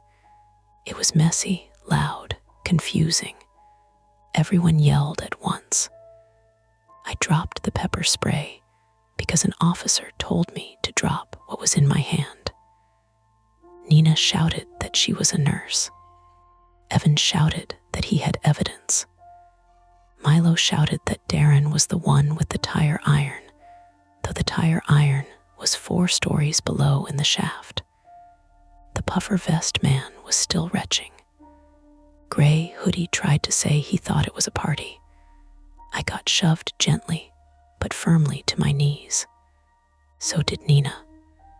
For one awful second, even with the police there, I thought, they don't know who we are. That was the cost of surviving long enough to be rescued. You still had to be sorted. Rain soaked through my hoodie. My knees burned against the roof. My cut thumb left red marks on the tar. An officer zip tied Darren, while another handcuffed the puffer vest man. Gray Hoodie was ordered flat near the stairwell. Milo sat with his back against an HVAC unit, hands raised, eyes squeezed shut, face slick with spray and rain. Evan kept saying, my phone, the thread is on my phone, until an officer told him to stop reaching for it. Nina, beside me, started to tremble. Not a little, her whole body. I leaned my shoulder into hers. "I'm sorry," I said. She looked at me, rain running down her nose. "Do not apologize to me right now. I got you into this. You did not invite a revenge mob to your window."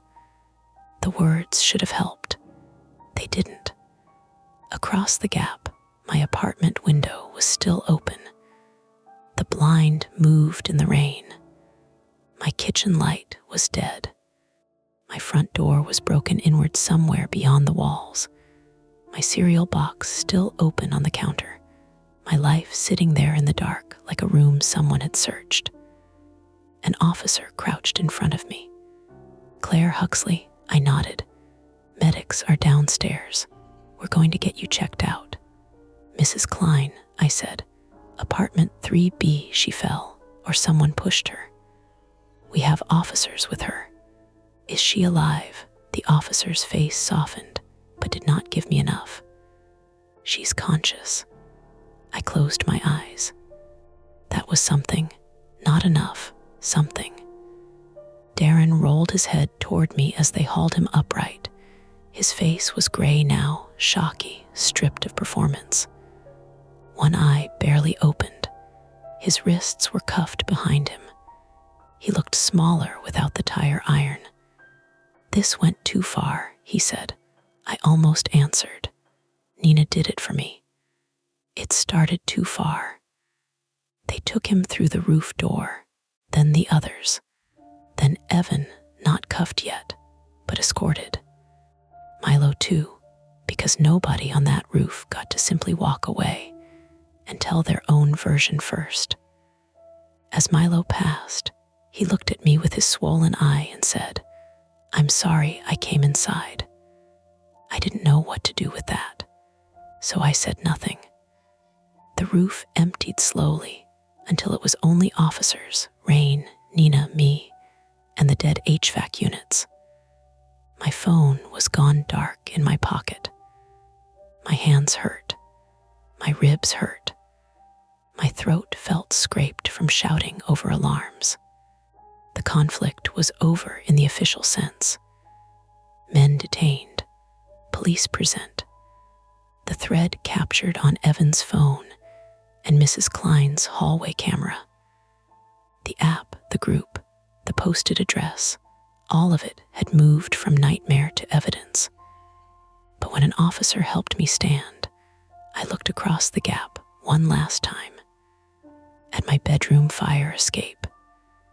At the window I had locked and someone had opened anyway. At the wet metal ladder still trembling slightly from all the bodies that had climbed it. And I understood that being found once changes a place. Even after the door is fixed, even after the locks are changed, even after they tell you it's safe. The medics made me sit on the curb under a foil blanket while rain ran down the back of my neck. I remember being annoyed by that more than anything at first.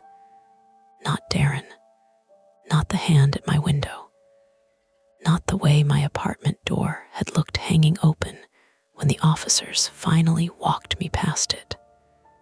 The rain was what got through. Cold drops slipping under the blanket, under my hoodie collar, down between my shoulder blades. My whole body had become one raw nerve, and the weather kept touching it. Nina sat beside me on the bumper of the ambulance, her yellow raincoat gone dull under the flashing lights. A paramedic named Lewis, male, probably late 20s, wrapped her scraped palm while she kept trying to watch me over his shoulder. "I'm fine," she said for the 4th time. Lewis gave her a look. "You're bleeding on my blanket." "Nurse, that's not a diagnosis." She almost smiled. Almost. I had 3 stitches in my thumb, butterfly strips over a scrape on my hip, and a deep purple bruise blooming along my ribs where the kitchen sill had caught me. My knee was swollen from hitting the railing on the utility stairs. None of it was dramatic enough to justify how badly I shook when the medic touched my wrist to check my pulse. Mrs. Klein came out on a stretcher 20 minutes after me. I stood too fast and nearly fell. Nina caught my elbow. "Easy." Mrs. Klein, whose first name I learned that night was Marjorie, 74, female, had a fractured wrist and a split lip. She was conscious and furious. That was the word one of the officers used, and it steadied me more than stable did. Furious meant she was still herself. When they wheeled her past, she saw me and lifted her good hand 2 inches from the blanket. "You," she said, my throat closed. "I'm sorry," I managed. She squinted at me through the rain. "For what?" "Having terrible taste in men." Nina made a choked sound that might have been a laugh. Mrs. Klein's mouth twitched, then she winced from the cut in her lip. "Next time, date someone from a book club." Then the ambulance doors shut. I cried after that, not in a clean, movie way. My face crumpled and my breathing got ugly, and Nina pulled me against her side with one arm because her other hand was wrapped. I kept apologizing into her shoulder until she finally said, "Claire, I will sedate you with hospital-grade sarcasm if you say sorry again." So I stopped. For almost a minute, the police took statements in pieces because no one story made sense all at once. Officer Ramirez, female, mid-40s, with rain beading along the brim of her cap, stood under the awning of the building next door and asked me to start from the first message. I told her about Milo saying "nice building," Evan saying the app showed directions, Darren's van in the alley, the power outage, the door, the fire escape, the roof. I heard myself describe it and hated how thin it sounded when spoken plainly. Dating app, location feature, men outside, group chat. It sounded like the kind of story people in comment sections would solve in 2 sentences. Why didn't she delete the app? Why didn't she move? Why did she answer him? Why did she post a picture with a reflection? I watched Officer Ramirez write things down without looking skeptical, and that helped a little. "Your phone is dead?" she asked. "Yes, we'll need it later, but not tonight if medical says you should rest. Don't charge it yet if you can avoid it. We may want to preserve notifications." I thought evidence disappeared if the battery died.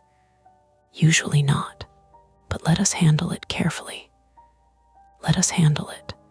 I wanted to believe that sentence so badly it made me angry. Evan's phone became the main thing, at least at first. He handed it over voluntarily after an officer photographed the thread on the roof. The group was not officially part of Latch, not exactly.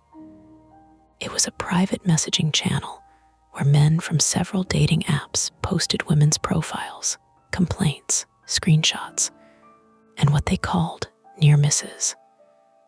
Near misses meant women who stopped responding, women who unmatched, women who declined second dates, women who had committed the offense of being visible and then unavailable. Darren had posted my profile after I ignored his "you seem like trouble" message. Someone else had found my old grocery delivery complaint photo because my name on that app matched my first name and neighborhood. Another person had pulled an old data broker listing with a previous address and family members. A third had guessed my building from the reflection near Ada's and the bus stop sign. None of them had needed to be brilliant. They had just needed to be bored, offended, and willing help each other. That was the part I couldn't stop thinking about. Not one mastermind, a dozen little hands. As for the spotlight event, that got murkier. Evan said someone in the thread had bragged about boosting my profile using a login from a compromised password list. I had reused an old password. I didn't remember doing it, but I probably had. Some version of my life had leaked years before, and I had treated the emails about security incidents the way everyone treats them after the first 5. Change a password, sigh, move on. Assume the breach is too abstract to stand under your window someday. Latch suspended my account by morning. Not deleted, suspended. Their first email used phrases like unusual activity, user safety, and location integrity issue. It also included a link to wellness resources, which made Nina say words that would have gotten her fired if she said them to a patient. Darren was arrested that night on charges that kept changing as officers learned more.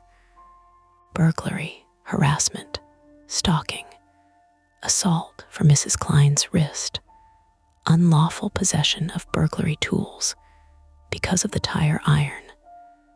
The one officer admitted that part might not stick.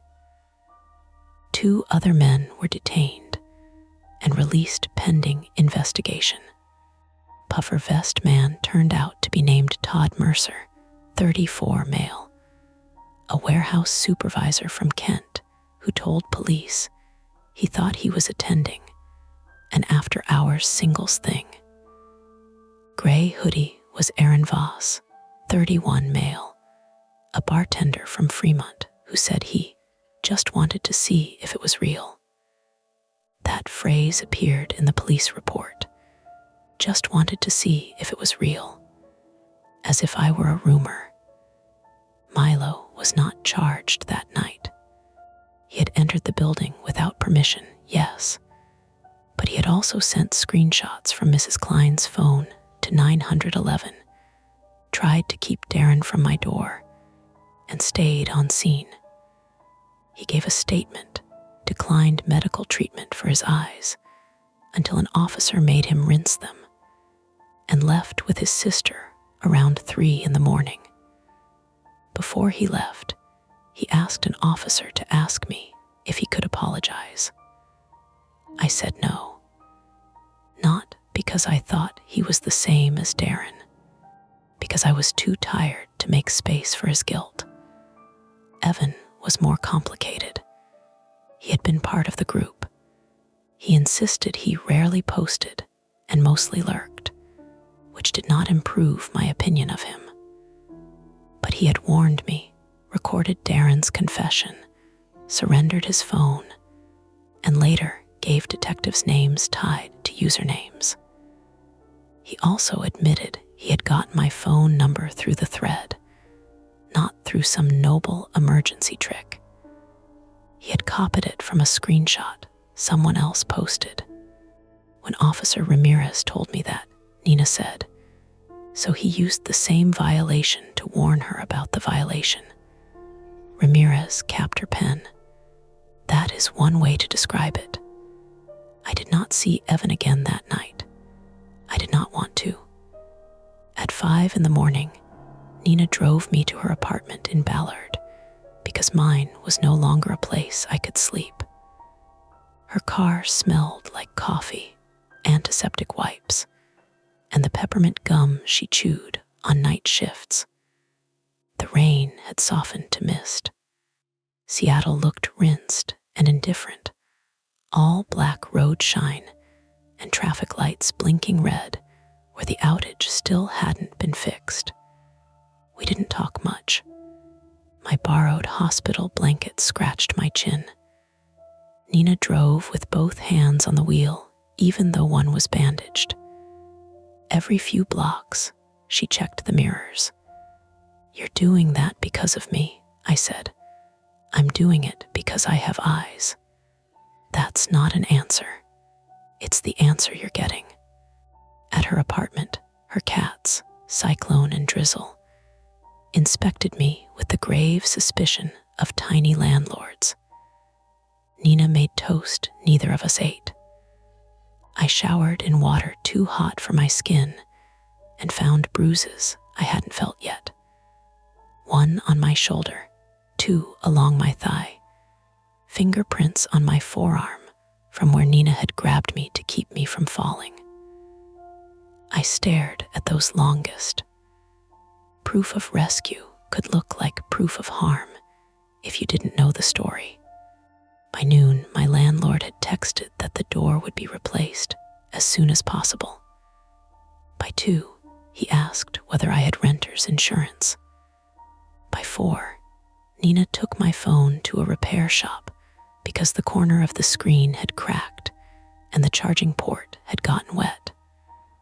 I sat on her couch with a borrowed laptop and changed every password I could think of until the words and numbers blurred. Email, banking, delivery apps, cloud storage, social media accounts I hadn't opened in years. Every login felt like opening another door in a house I didn't know I owned. The police kept my original phone for evidence once it was powered safely. They took screenshots, extracted app logs, and asked if I would consent to sharing account activity with Latch's security team. I agreed because refusing felt pointless. Latch sent a representative to speak with detectives 2 days later and never contacted me directly again, except through automated emails and one message from their legal department, which expressed concern without admitting anything had happened in a way that could be blamed on them. Concern, I learned, is often a shape people pour around liability. I stayed with Nina for 11 days. On the 3rd day, Mrs. Klein called me from the hospital. "I'm suing the landlord," she said without hello. "Good. You should too." "I might." "You will." I smiled for the first time since the roof, though it hurt my split lip. "Are you always this bossy?" "I am old. People mistake it for wisdom." She told me her daughter was flying in from Spokane. She told me the doctors had put a plate in her wrist. She told me she had given the police her hallway camera footage, and that if they lost it, she had copies on 3 different drives because she did not trust cloud nonsense. Then softer, she said, "You shouldn't come back alone." "I know, I mean ever." That silence lasted a few seconds. Outside Nina's window, a bus sighed at the curb. One of her cats scratched at the bathroom door. Normal life kept making little noises around the crater. "I don't know where to go," I said. Mrs. Klein exhaled. "None of us do at first."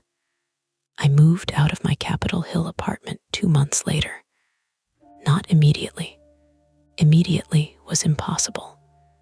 Police needed access. Insurance needed lists.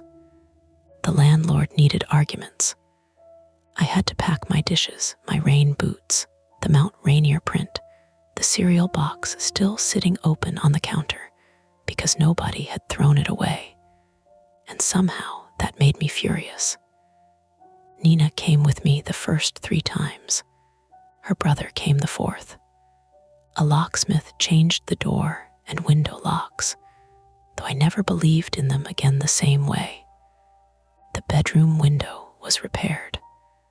The fire escape was inspected. The intercom was upgraded. The front door got a new strike plate and a camera above the lobby entrance. All reasonable measures. All late. I found the terracotta pot still on the fire escape, tipped over from the struggle above it. Mud had spilled in a crescent across the metal grate. When I picked it up, something was underneath.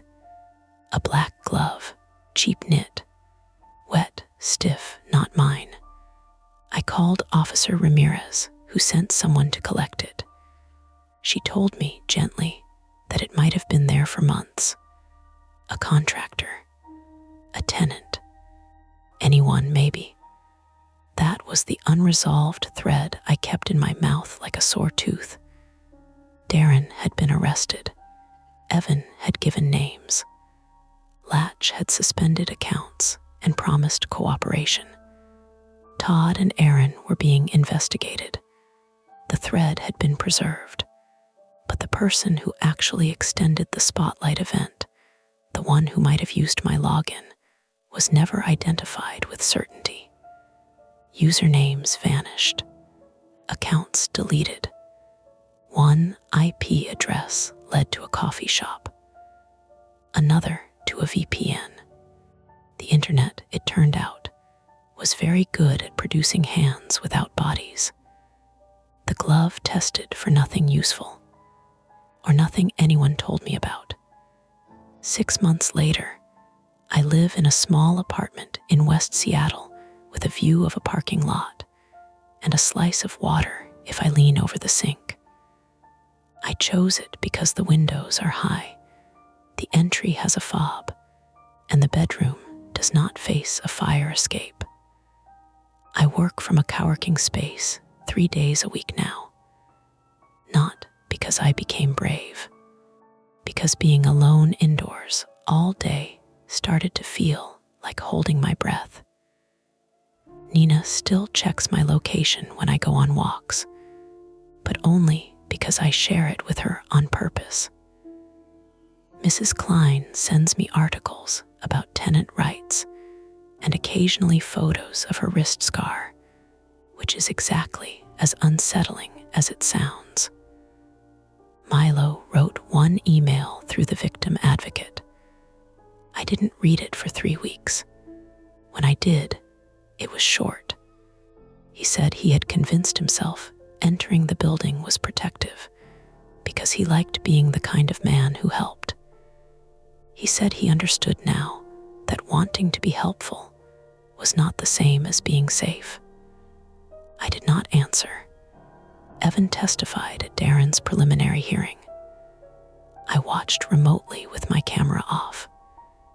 Darren looked smaller in court, clean-shaven and pale, wearing a shirt that didn't fit at the collar. His lawyer used words like misunderstanding, panic, online exaggeration. The judge did not seem charmed. Still, cases move slowly. Fear does not. It moves quickly and then settles in. I don't use dating apps anymore. That is not a moral stance. It is just where the damage landed. Sometimes friends say, gently, that most people are normal, and I know they're right. Most people are normal. Most doors hold. Most windows stay shut. Most men outside are waiting for rideshares, smoking, walking dogs, trying to remember where they parked. That is the problem with being frightened by something real. You cannot dismiss it cleanly. Last week, I bought a used bookshelf from a woman in Queen Anne. We met in daylight, public place. Nina had the address. The woman was normal and kind and helped me load it into the rental van. When I got home, I carried the shelves up one by one, sweating and irritated and pleased with myself in an ordinary way. That evening, I set my chipped mug on the top shelf. Not the broken one. A new chipped mug. Thrift store, blue rim. Outside, the parking lot lights clicked on. A car idled near the dumpster longer than I liked. I stood at the window for 30 seconds, watching the driver's face glow as he looked down at his phone. Maybe he was texting. Maybe he was checking directions. Maybe he lived here and had every right to sit in his car under my window at 8:47 on a Thursday. After a minute, he drove away. I locked the window anyway. Then I checked it twice. That's it for this nightmare. If you enjoyed it, please like the video, subscribe to Mia Horror Stories, and turn on notifications. It really helps keep the stories alive. And don't stop here, dive into another one of our videos and keep the fear going. Welcome to Mia Horror Stories. To make it easier on your eyes, this video plays against a black screen, so you can close your eyes, get comfortable, and let the story take over. But don't relax too much. The ending might just catch you off guard. Stay with me until the very last word. The text came in while my hands were in a sink full of gray dishwater. Not dramatic. Not a storm knocking the power out. Not a scream from the alley. Not a shadow crossing the kitchen window. Just my phone buzzing twice against the laminate counter, loud enough to make the spoon in the drying rack tick against a mug. I glanced over because I thought it was my sister asking if I'd remembered Mom's prescription. The sender was my own number. The message said, "Don't look behind you." My name is Mara Ellison. I'm 31, and at the time I lived alone in a narrow second-floor apartment above a shuttered tailor shop in Somerville, Massachusetts, just outside Boston. The building was old in the way landlords call historic, when they mean the radiators hiss like irritated cats, and the hallway always smells faintly of boiled cabbage, dust, and somebody else's detergent. I worked remote support for a medical billing software company, which meant I spent most of my days telling exhausted receptionists in Ohio or Florida that no, their claim hadn't vanished. It was just stuck in a queue named something unhelpful like pending external review. I was not a brave person. I want to say that up front. I was careful. That sounds better. Careful people double-check locks. Careful people keep their keys threaded between their fingers when they walk home from Davis Square after dark. Careful people don't answer unknown calls. Don't buzz strangers into the building. Don't leave the curtains open after sunset. But careful can curdle into something else when you live alone long enough. By November, I had trained myself to know every normal sound in that apartment. The radiator clanked twice before heat came on. The upstairs neighbor's dog sneezed when they got back from their last walk. A delivery truck's backup beep echoed weirdly off the brick wall behind the building around 6:20 most nights. Normal sounds were fine. Uncatalogued sounds were the problem.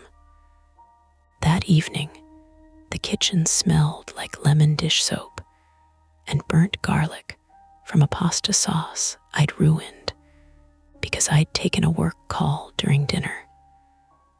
The window above the sink had fogged at the corners. Outside, the back alley was dark, except for the orange spill of a security light over the dumpsters.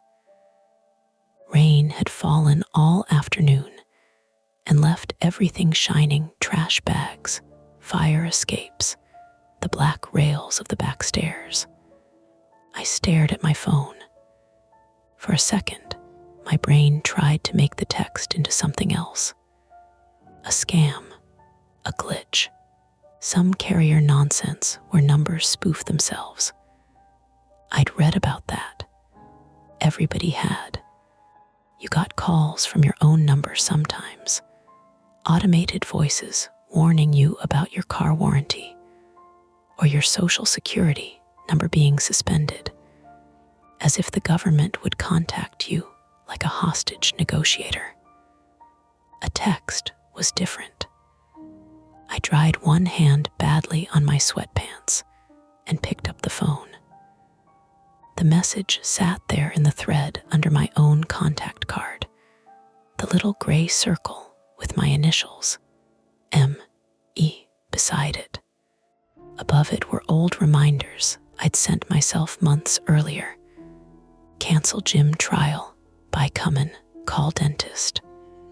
Stupid, ordinary breadcrumbs from a version of me who had not yet had to wonder whether her phone was lying. I did not look behind me. That was the embarrassing part. The rational thing would have been to turn around.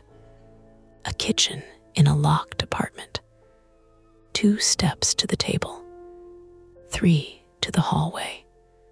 Nothing there but my thrift store coat hanging off the chair and a pile of Amazon boxes I kept meaning to break down. Instead, I stood with dishwater dripping off my wrist, listening. The apartment held its breath in small mechanical ways.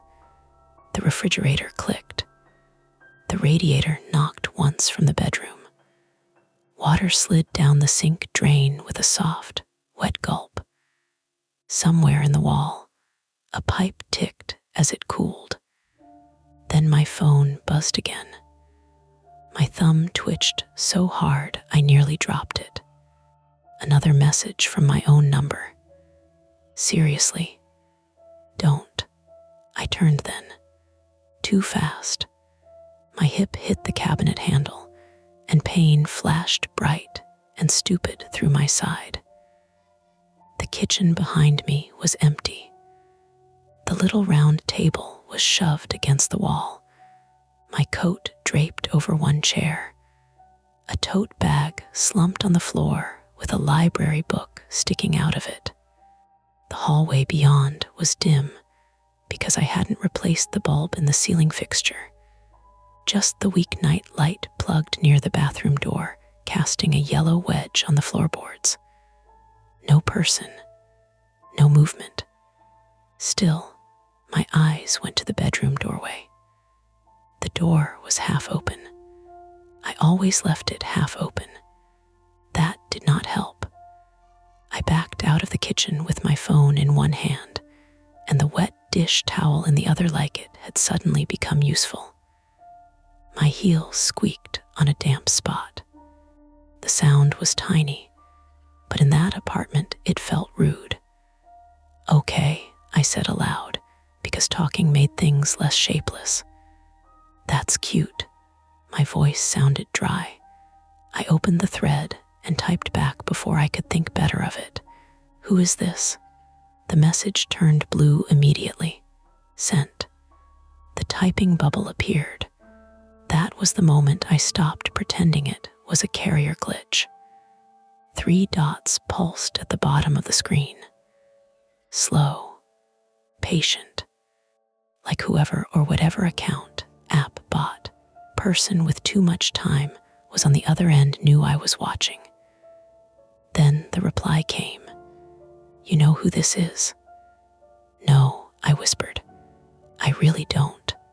I locked the phone, then unlocked it again as if the message might disappear if I gave it 1 second in the dark. It didn't. My first thought was Caleb. Caleb Voss, 33 male, was my ex-boyfriend, though ex made it sound cleaner than it had been. He was from Portland, Maine, worked in freelance AV installation, and had a way of making every room feel like it owed him something. We'd broken up 8 months earlier, after he showed up outside my office building during a day he knew I was working from home. When I asked him how he knew where I was, he laughed and said, "Relax, Mara. You post everything without realizing it." I didn't. That was the point. I barely posted at all. But for weeks afterward, I changed passwords until my eyes hurt. I hadn't heard from him since June, except once, when an unknown Instagram account liked a picture my sister had tagged me in from a family barbecue. The account had no posts and followed 3 people. me, my sister, and a bar in Portland Caleb used to drag me to when he wanted to feel like everyone knew his name. I told myself that could have been anybody. Standing in my kitchen with my own number staring back at me, I didn't believe that anymore. The phone rang. Not a call, FaceTime from me. I made a sound I hated, small and breathy, like I'd been punched in the ribs. The screen lit my palm pale blue. My own contact photo smiled up at me from 2 summers ago. Sunglasses pushed into my hair, sunburn across my nose, my sister's shoulder barely visible at the edge. I declined. It rang again. I declined again. The 3rd time, I let it ring until it stopped by itself. The apartment seemed louder afterward. Rainwater dripping from the fire escape. A car going by on Broadway with its tires hissing over wet pavement. Music thudding faintly from the building next door, bass through brick. I did what careful people do. I checked the locks. Front door first, deadbolt thrown, chain on, knob locked. Back door in the kitchen, bolted, though it opened onto the rickety exterior stairs that led down to the alley and dumpsters. I checked the window over the sink, even though nobody could reach it, without climbing the back stairs and leaning over the railing like an idiot. Locked. Then I checked the bedroom. Slowly, I turned on the hallway light with my elbow, and the bad bulb flickered twice before steadying. My bedroom was just my bedroom. Unmade bed, laptop charger snaking from the wall, laundry basket, with 3 sweaters spilling over the side. The small mirror above my dresser, reflecting a strip of window, and the faint orange alley light beyond the blinds. I stepped inside and opened the closet.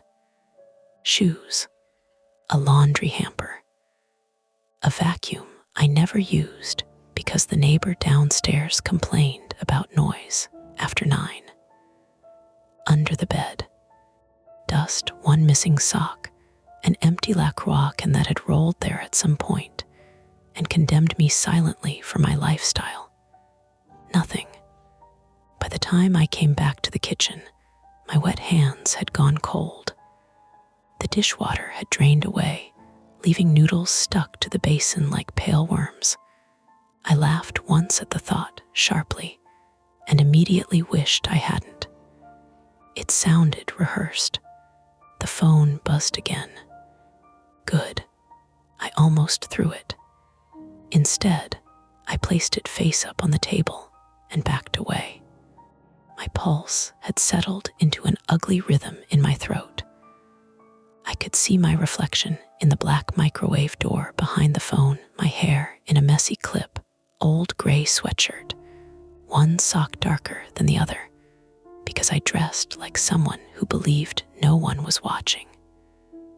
No one was watching, I reminded myself. Then I looked at the message again. Good. That meant whoever sent it knew I had turned around, or wanted me to think they knew. Those are different kinds of fear. One is a person in your home. The other is a person in your head, rearranging the furniture. I called my sister. Nora Ellison, 28, female, lived across the river in Brighton with 2 roommates, and a cat she claimed was emotionally complex. She worked as an ER nurse at Brigham and Women's, which gave her a practical tone even when she was half asleep or furious. She answered on the 4th ring with noise behind her voices, a cart rattling, some machine beeping fast, and then stopping. Please tell me you're not calling to ask what dose Mom takes, she said. I got a weird text. Define weird. From my own number, a pause. That is weird. It said, "Don't look behind you." Another pause, longer this time. "Mara, I know. Did you look behind you?" "Yes, Nora, I looked behind me. And I'm alive, so that's promising. Don't joke. I'm not doing great."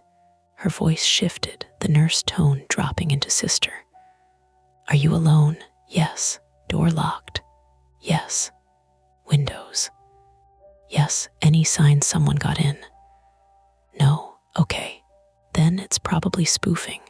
Creepy spoofing, but spoofing. Screenshot everything. Don't reply again." "I already replied." "Mara," I panicked. "What did you say? Who is this?" "And they said, you know who this is." Then they FaceTimed me. "What?" "From my own number." The background noise on her end muted, like she'd stepped into a supply room. I heard the soft suck of a door closing. "Did you answer?" "No." "Good, don't. Send me screenshots." I did, hands clumsy enough that I accidentally opened the camera first and took a photo of the table leg. Nora stayed on the line while I sent the screenshots. I heard her breathing close to the mic. "This looks like your number," she said after a moment. "It is my number. I mean, it's displaying as your number. Could still be spoofed. Could Caleb do that?" The question came out smaller than I wanted. Nora did not answer immediately, which told me everything about what she thought. She had never liked Caleb. She had liked him less after the office thing, and less than that after I admitted he used to take my phone as a joke and read messages from friends in a fake announcer voice until I stopped asking for it back. "He's techie enough to be annoying," she said carefully. "Not a hacker genius, but he knows people. He installs home theaters for rich, divorced dads and startup guys who think exposed brick counts as a personality. So maybe I changed my passwords. I know. I did two-factor. I know. I changed my Apple ID. I know, Mara." Her softness made me angry for half a second. Not at her. At the fact that she had to use it. Another text came in. This time from an unknown number with a 617 area code. "She can't help you." I stopped breathing in the middle of a breath. Nora heard it. "What?" I read it to her. "Screenshot," she said. Now her voice had edges. "Now, I did. Listen to me. Put on shoes. Grab your keys and wallet. Leave the apartment and go somewhere public." "What?" "Go downstairs. Go to that coffee place on the corner. It closes at 9. "What time is it?" I checked the stove clock. 8:47. "Then go now." My eyes went to the back door, then the front. The apartment suddenly felt like a box with two bad exits. The front stairs led to the vestibule with the mailboxes and the glass door that didn't always latch. The back stairs led to the alley, the dumpsters, the blind pocket between buildings where the security light buzzed and moths battered themselves against the plastic cover. "I don't want to go into the hall," I said. "Mara, I know how that sounds. It sounds like you're scared, which is reasonable.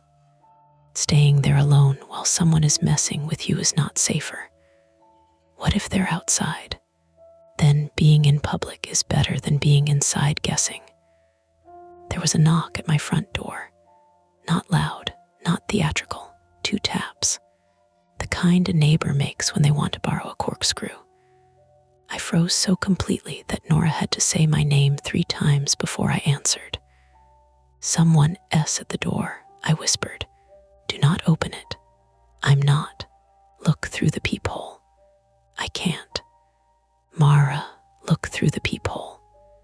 That was my flaw, I guess, though I wouldn't have named it then. I needed certainty, but I was terrified of receiving it. I could handle a threat best when it was blurry enough to argue with. The second it had a face, a height, a jacket, shoes damp from the rain, I would have to decide what to do. The knock came again. 2 taps. Then a man's voice, muffled through the door. Package. My building had no intercom upstairs. Delivery drivers usually left things in the vestibule or buzzed every button until someone let them in. They did not come to individual apartment doors unless someone had let them inside. Nora heard it faintly. Was that a delivery? I didn't order anything. Stay on the phone. Go quiet. Don't answer. I backed into the hallway until my shoulder touched the wall. The old paint felt cold through my sweatshirt. The night light at my feet hummed. Under the door, the hallway light made a thin yellow line. A shadow crossed it. Shoes. Someone shifting weight. Then my phone buzzed in my hand, from my own number again. Ask him who it's for. I swallowed hard enough that it clicked. The person outside knocked once more, softer now, almost polite. Hello, he said. Nora was whispering something. Don't, Mara, don't say anything. But there was another sound under her voice. A faint rustle from the other side of my door. Paper, maybe. Plastic. Then something slid under the gap. A small padded mailer, damp at one corner, scraping over the floorboards until it stopped against my bare foot. I jerked back and nearly tripped. The hallway shadow moved away. Slow steps, not down the stairs though, toward the end of the hall where there was only the locked utility closet and the window that opened onto the fire escape. I stood staring at the package. It had no postage, no label, just my first name written in black marker across the front. M.A.R. Nora's voice came tinny and urgent from the phone. What happened? I picked up the mailer by one corner. It was light. Something flat shifted inside. Another text came from the 617 number. Don't open it in there. I looked toward the front door, then toward the back. For the first time that night, the choice was no longer whether to be scared. I already was. The choice was where I wanted the fear to find me, locked inside my apartment with an unlabeled package and a phone that knew too much, or out in the wet hallway, following the sound of footsteps I could no longer hear. I put on my boots without tying them. Then I reached for the deadbolt. The deadbolt made a sound I had always liked until that night. A clean metal slide. Solid. Final. When I turned it, the sound seemed to travel down the whole length of the apartment, through the floorboards and pipes, and the radiator in my bedroom. I paused with my fingers still on the latch, listening for footsteps on the other side. Nothing. Mara, Nora said through the phone. Tell me what you're doing. Leaving. Good. Keys, wallet, shoes tied. My shoes are fine. They're not tied, are they? I looked down. The laces of my left boot trailed over the floor like black string. Nora, tie them. Someone might still be in the hall. Then you definitely don't want to trip. That was exactly the kind of thing she said at work, I imagined. Calm, practical, impossible to argue with because it was so annoyingly correct. I crouched, the padded mailer tucked under my arm, and tied my boots with shaking fingers. The knot came out wrong the first time. Too loose. I did it again. The mailer was light, but I could feel something rigid inside, no bigger than a postcard. Every time I moved, it shifted with a dry plastic click. Put the package down, Nora said. I'm not leaving it here. Mara, it has my name on it. That is not a reason to keep holding it. It's the only thing they gave me. You hear yourself, right? I did. That was the problem. I had spent months after Caleb learning to distrust my own instinct to explain things away. He had been good at making intrusions sound like accidents, showing up where I was, guessing passwords because he knew the names of pets I'd had as a kid, saying, "You're making me sound like a criminal," whenever I asked how he knew something he shouldn't. By the end, I had apologized for being scared more often than he had apologized for scaring me. Now there was a package in my hand and texts from my own number on my screen, and some part of me still wanted to call it a prank before it became something I had to report. I'm taking it downstairs, I said. Fine. Don't open it. Go to the coffee shop. Stay visible. I'm leaving work. No, you're not. Yes, I am. You're on shift. I'm on break in 9 minutes, and Priya owes me because I covered her Christmas Eve. Nora, don't come here. That's not happening. The floor outside my apartment creaked, just once, not from my side of the door. I stopped with my hand on the knob. The hallway in my building had a specific way of carrying sound. A neighbor coming up the stairs brought a whole chain of noises with them. The front door complaining downstairs, shoes on the first landing, the railing ticking when someone grabbed it. This was none of that. This was a small weight shift close to my door. The phone pressed hot against my ear. Nora, I whispered. What? I think someone's still there. Back away. The next text arrived before I could move. From my own number. You have 6 minutes before he comes back. My mouth went dry in a way that made my tongue feel too big. I read it to Nora. 6 minutes until what? She said. I don't know. Call 911. The instruction should have been simple. It was. I had thought about calling before. Of course I had. But saying the problem out loud to a dispatcher made it sound flimsy and ridiculous. Someone is texting me from my own number. Someone slid a package under my door. A man said package. No, I didn't see him. He didn't threaten me directly. No, he isn't inside, I don't think. I don't know what I'd even say. You say exactly what happened. They'll think they won't. They might.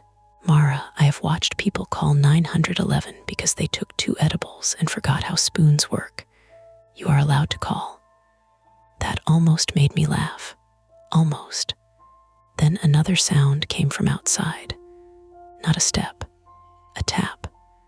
Something touched the door low, near the floor, then dragged upward in a slow, faint scrape. I backed away so fast my shoulder clipped the wall. The padded mailer slipped from under my arm and fell onto the floor with a soft slap. Mara, something S at the door. Call 911 now. I pulled the phone from my ear, thumb hovering over the keypad. Before I could press anything, the screen changed. Incoming call. My own number again. The phone vibrated in my hand, and the picture of myself smiled up from 2 summers ago like a person trapped behind glass. I declined it. Immediately, the call came again. I declined. Again. Mara, Nora's voice was gone. The call had dropped or been pushed aside by the incoming FaceTime. I hit decline so hard my thumb hurt. For 1 second, the screen showed the home page, and I could see the emergency call button. Then a banner dropped at the top. Unknown 617 number. Phone calls waste time. Use your feet.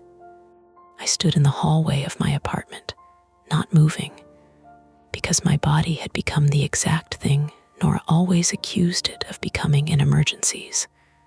A committee. 6 minutes, maybe 5 now. Call the police.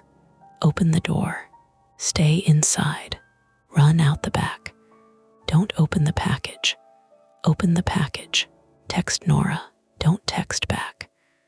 Whoever this was had turned my normal instincts into a pile of forks in a drawer, all tangled. The scraping stopped. A smell came next. Sharp. Chemical. At first I thought cleaning fluid, like somebody had spilled pine cleaner in the hall. Then it shifted, and I recognized it from a summer job I'd had in college, when a coworker overfilled a generator behind a beach snack bar. Gasoline, not strong, not dramatic, just a thin, oily thread of it slipping under the door. That decided it. I grabbed the mailer, my keys, and my wallet from the bowl by the entry table. I held my breath, undid the chain as quietly as possible, and opened the door an inch. The hallway was empty. The overhead light flickered in its plastic cover. The runner carpet, once red and now mostly the color of old ketchup, stretched to the stairwell on my left and the utility closet at the far end on my right. The closet door was closed. The window beside it stood shut, black with rain. On the floor directly outside my apartment, a wet line glistened. Not much. A narrow smear trailing from my threshold toward the stairs. The gasoline smell was stronger now, enough to sting behind my nose. I looked down the stairwell. No one.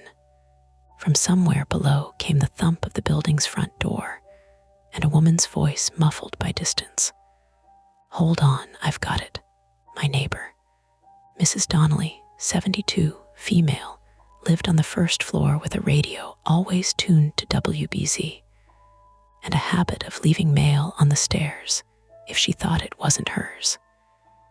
She was from Revere originally, and pronounced room like it had 2 syllables. I didn't know her well, but she had once brought me a plate of Pizzelle cookies in a Christmas tin, and then asked if my boyfriend was the shouting type, which told me she knew more than she said. "Mrs. Donnelly," I called down. No answer. A male voice below said something I couldn't make out. Then Mrs. Donnelly laughed politely, uncertainly. My phone buzzed again. Do not let her open the front door. For half a second, I forgot to be scared for myself. "Mrs. Donnelly," I shouted. The stairwell swallowed my voice and threw it back thin. I ran. The mailer slapped against my ribs as I took the stairs too fast. My left bootlace, badly tied despite Nora's instructions, loosened on the second step. I nearly caught it under my right heel and grabbed the railing hard enough to skin my palm. Pain flared. I kept going. The first floor landing came into view. Mrs. Donnelly stood in a faded blue robe over a floral nightgown, one hand on the vestibule door. Beyond the glass of the building's front entrance was a man in a dark rain jacket and a baseball cap pulled low.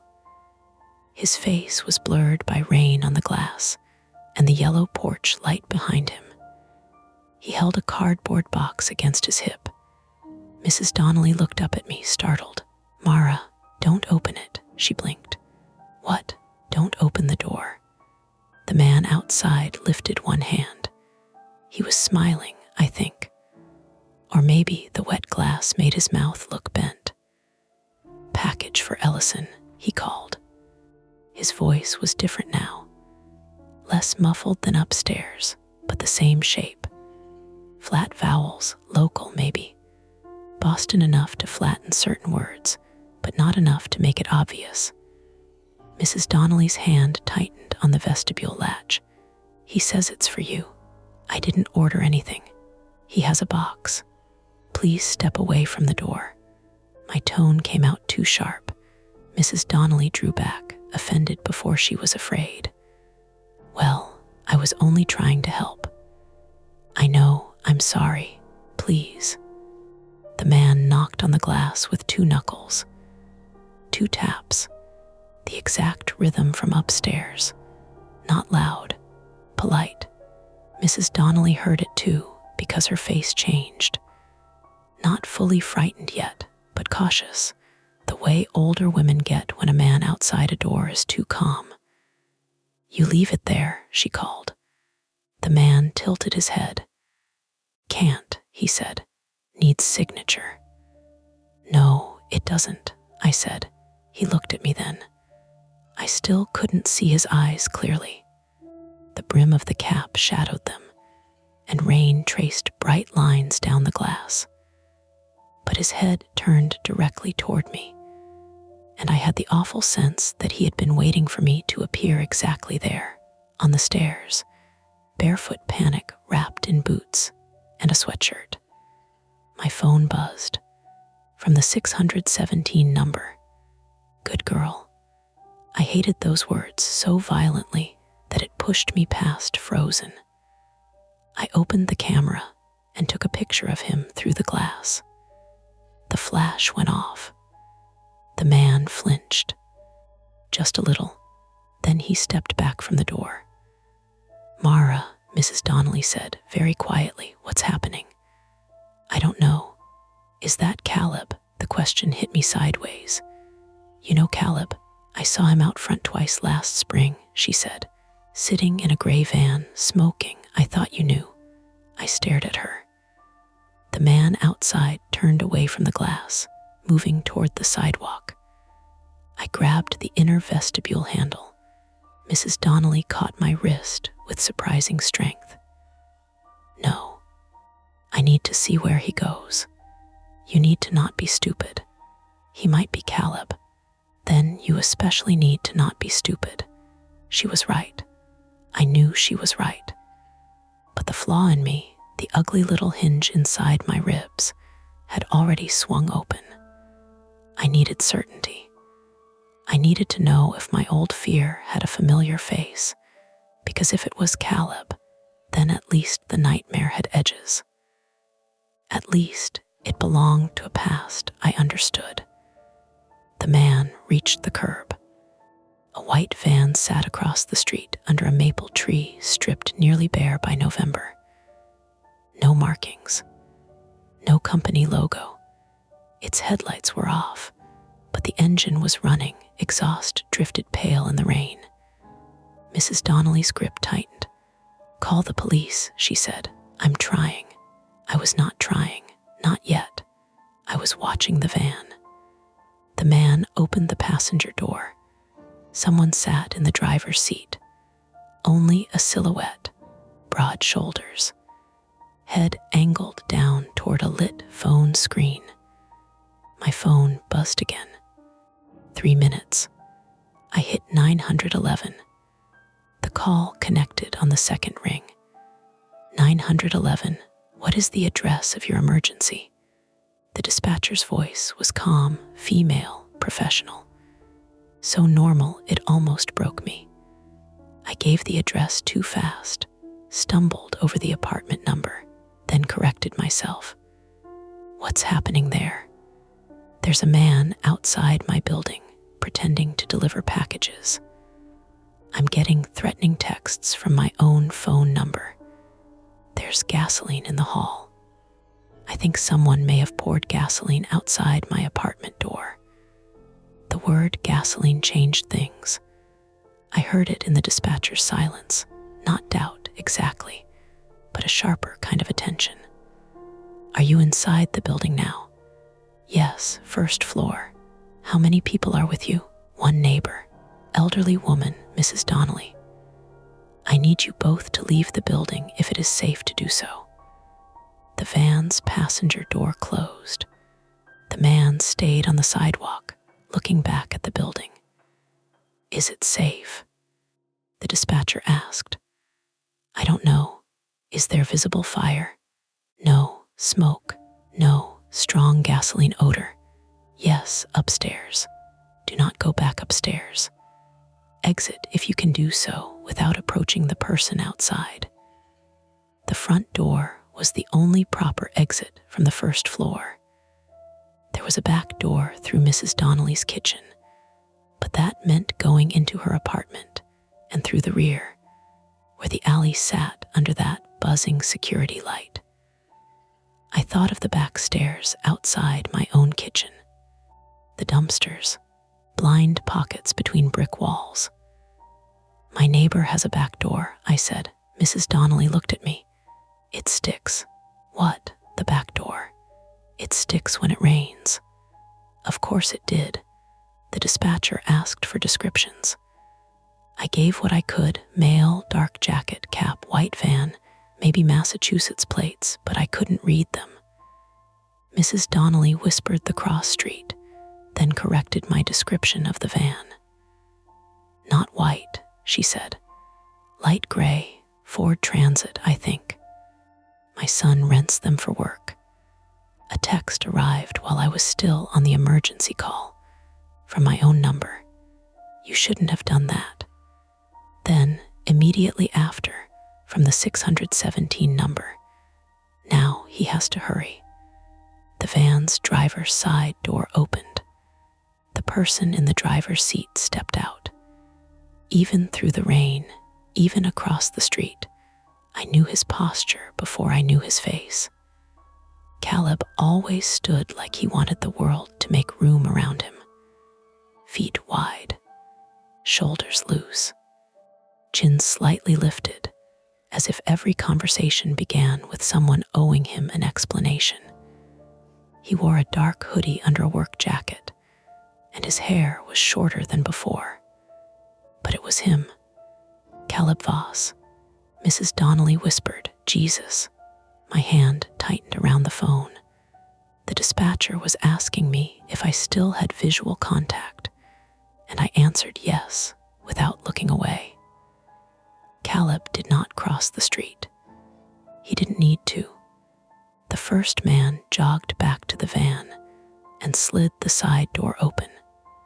Inside, something shifted, a bag, maybe, or equipment. Caleb looked up at the building, then down at his phone. A second later, mine buzzed. "Mara, come outside.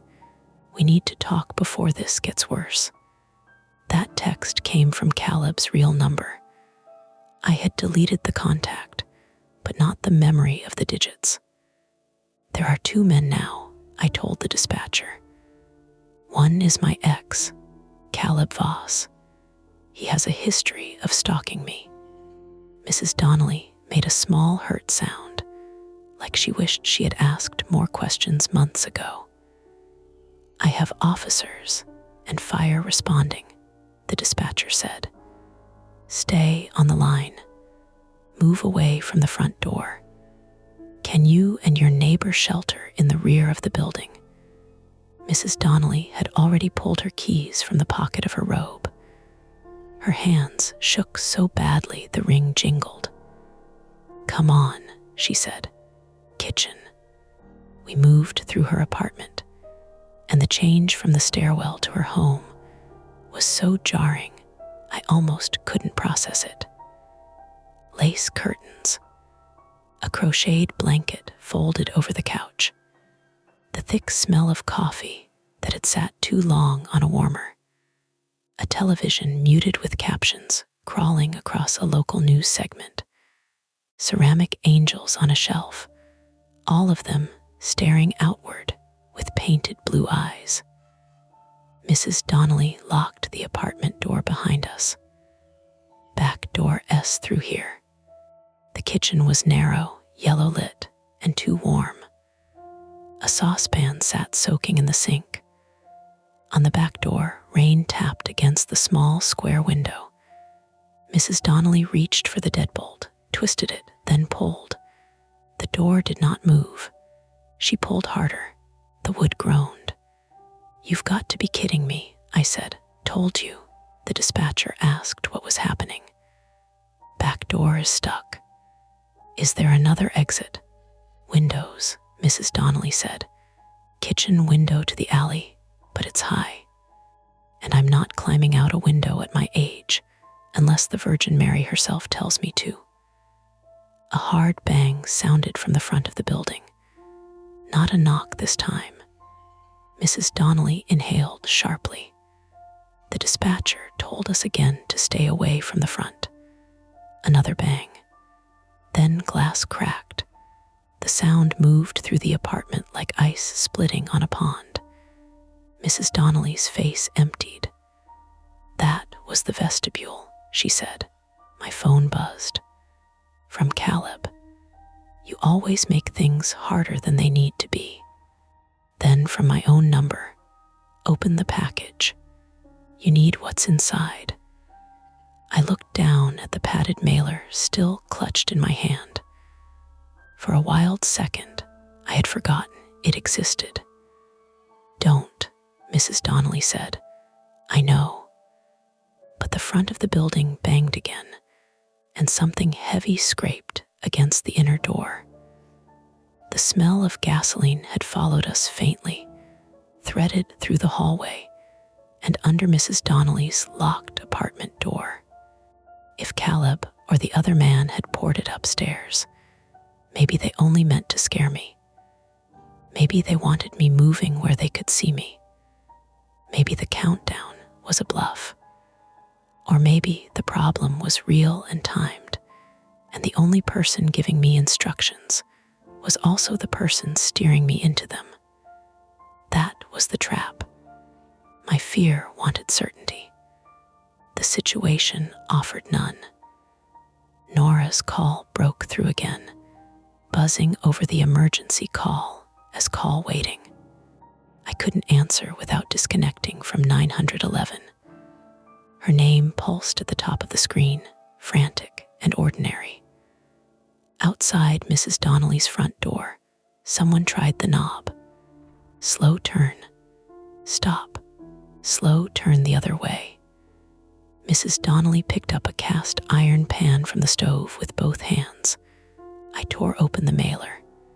Inside was an old phone, not a new burner from a gas station, still sealed in plastic.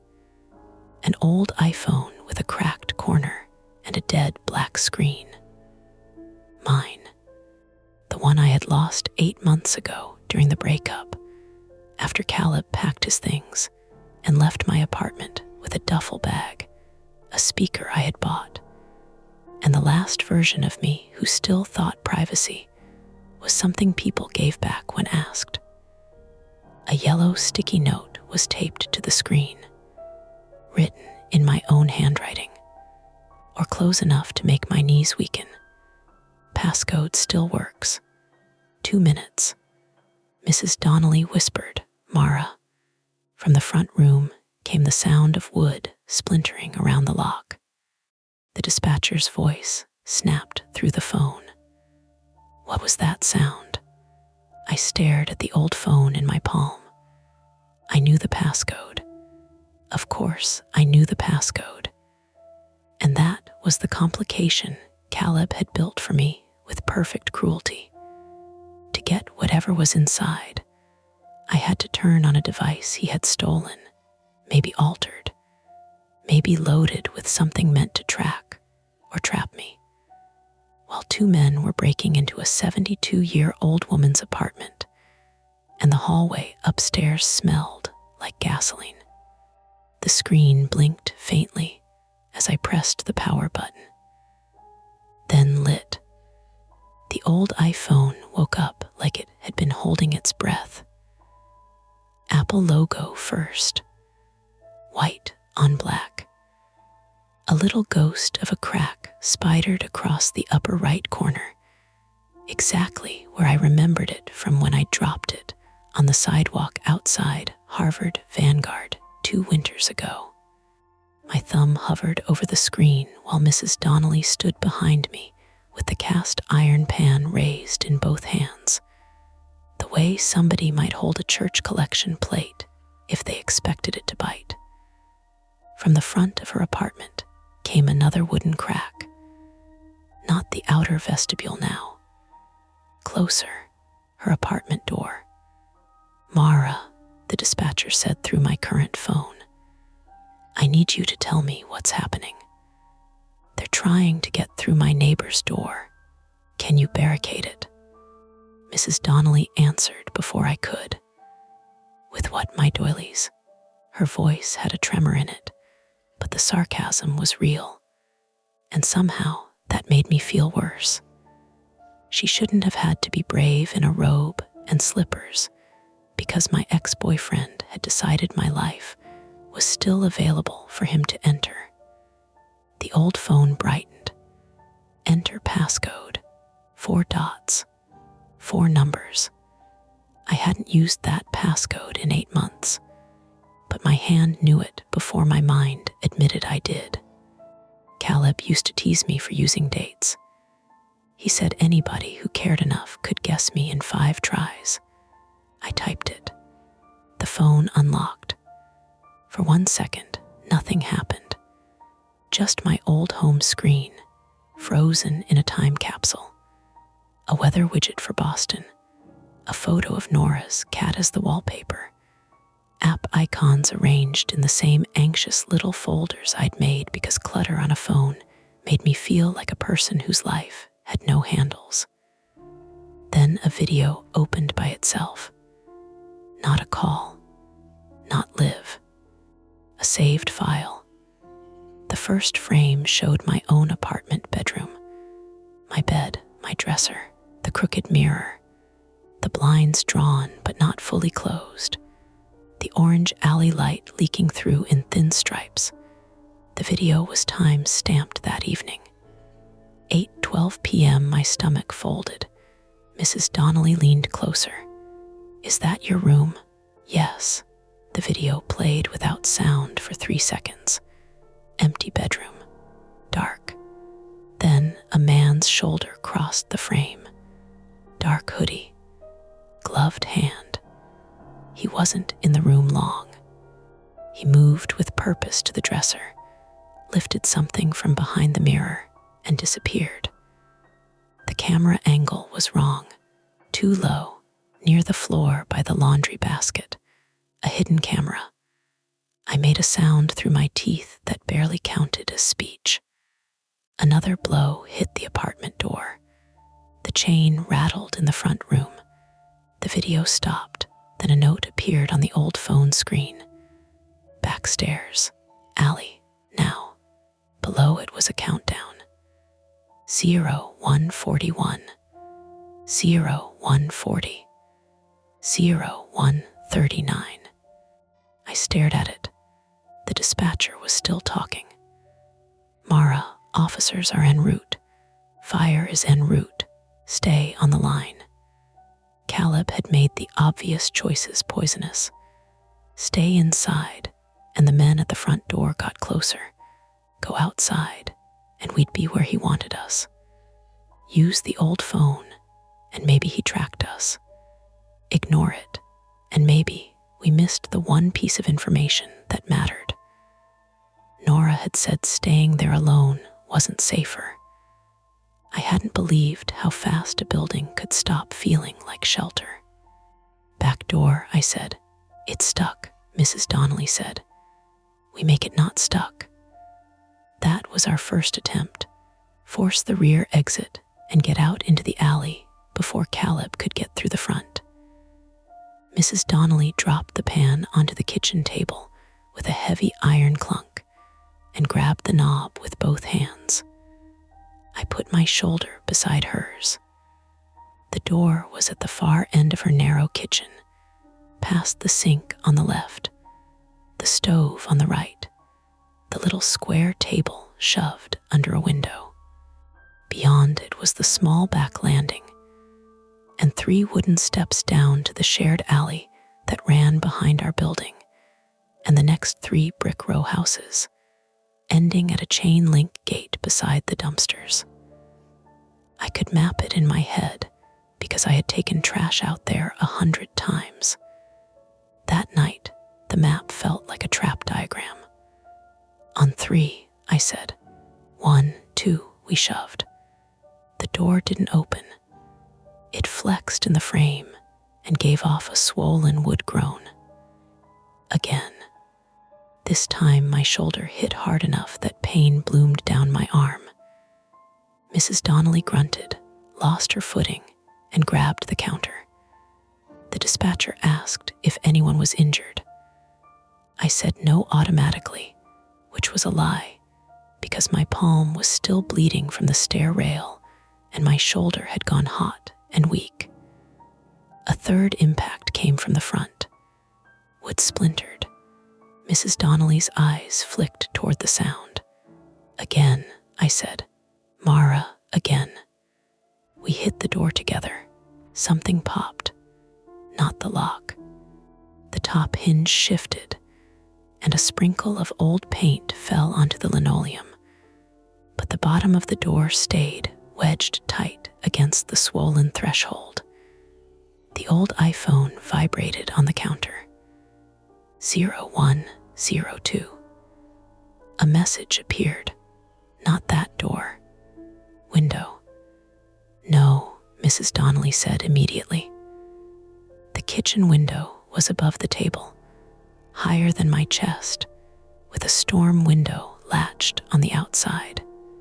It opened onto the same rear landing, but to get through, we'd have to climb over the table, kick out or unlatch the storm panel, then drop awkwardly onto wet wood. Mrs. Donnelly would have to follow with bad knees and slippers. The front door cracked again. The deadbolt held, but the frame was giving. I shoved the old phone into my sweatshirt pocket and dragged the kitchen table under the window. One leg screeched across the floor, a shrill, ugly noise that made Mrs. Donnelly flinch. I can't climb that, she said. I'll help you. You weigh what, 120 soaking wet? 135. Congratulations. The joke should have given us air. It didn't. I climbed onto the table first. It wobbled under me, and I slapped one hand against the wall to steady myself. The old paint felt tacky with kitchen warmth. Outside the window, rain stippled the glass. The alley light buzzed above the dumpsters, casting the landing in a sick orange glow. The inner sash opened after a hard yank. The storm window did not. I fumbled with the latch. It was stiff, rusty, mounted outside because whoever renovated the building in 1984 hated future emergencies. My fingers slipped. My bleeding palm smeared red on the white painted frame. Behind us, the front door gave with a louder crack. Mrs. Donnelly whispered, "There in the living room." I turned. For one hideous second, I saw movement beyond the kitchen doorway. A tall, pale shape sliding across the dim hall toward us. Mrs. Donnelly screamed. I nearly fell off the table. Then the shape collapsed with a soft, papery sigh. It was her ironing board. The force door had hit the hallway wall hard enough to knock it from its hook. It fell across the hallway, white cover flapping, metal legs clattering against the floor. Misdirection. Explainable. Stupid. My body did not care. My heart hammered so hard I thought I might vomit. Back, I whispered. Back from the doorway. Mrs. Donnelly stumbled toward the stove.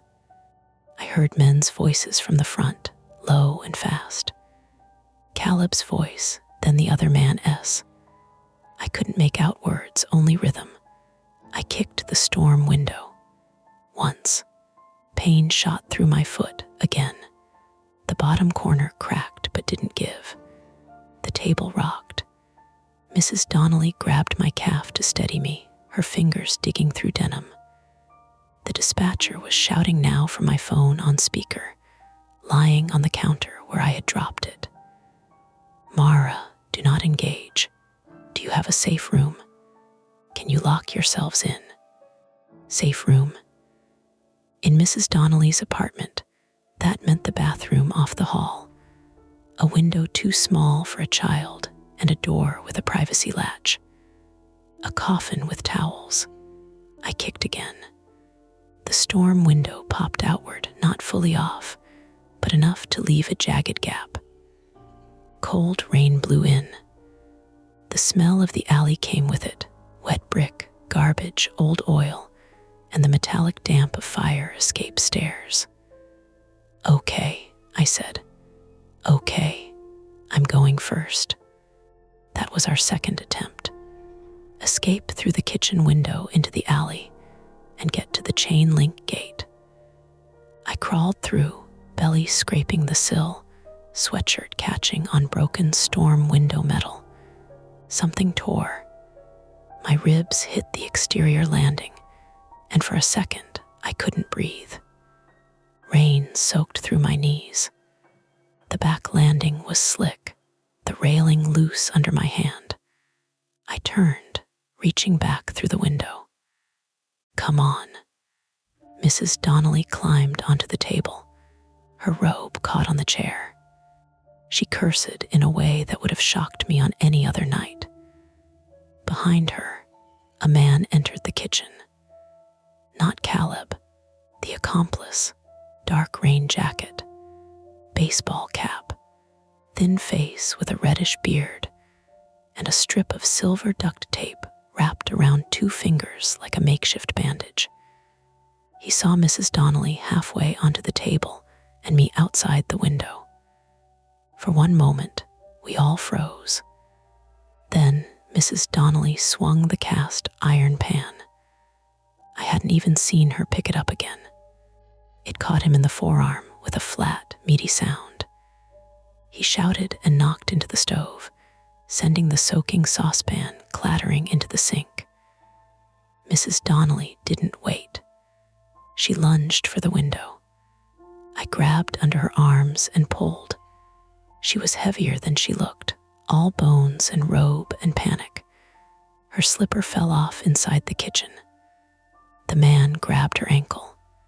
She screamed, "Get your hands off me, you little creep." I pulled harder. My bad shoulder flashed white with pain. Her shins scraped over the sill. The man lost his grip because Mrs. Donnelly kicked backward and caught him somewhere sensitive enough to make him fold with a choking noise. Then she came through. We landed together on the back landing. The railing cracked under our combined weight. I grabbed the wall. She grabbed me. For 1 second, we were just 2 women breathing rain into each other's faces. "Move," she gasped. The back stairs ran down along the rear of the building, wooden, narrow, with peeling paint and algae green patches at the edges. Below us, the alley stretched left toward the dumpsters and chain-link gate.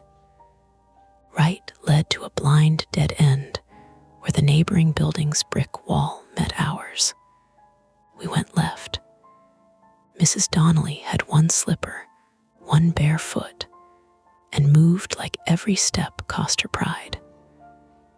I stayed half a step behind, 1 hand on her elbow, the other gripping the railing. My current phone was still connected to 911 in my sweatshirt pocket, the dispatcher's voice muffled but present. The old iPhone bumped against my stomach. Halfway down, I smelled smoke. Not gasoline now. Smoke. Thin at first, then thicker. I looked up. At my 2nd floor back door, the one that led into my kitchen, orange light flickered behind the glass pane. "Mara," Mrs. Donnelly said. My apartment. The gasoline hadn't been a bluff. Fire licked along the threshold inside my kitchen, small but hungry, catching at the dish towel I had dropped near the sink or the cardboard boxes by the table. I could hear it through the rain, a faint crisping sound, like paper crumpling slowly. The texts had driven me out of the apartment before it started, or before Caleb wanted me to know it had started. I couldn't tell which. We reached the alley. Rain spattered off trash can lids. The security light buzzed above us. The chain link gate stood 20 yards away, beyond the dumpsters, leading to the narrow side passage out to the street. I could see car headlights passing on Broadway beyond it. Almost there. The gate was locked. I knew before we reached it because the chain looped silver through the metal, and a brass padlock hung from it, new and bright against the rusted mesh. "That's not ours," Mrs. Donnelly said. The building gate had never had a padlock. Not once.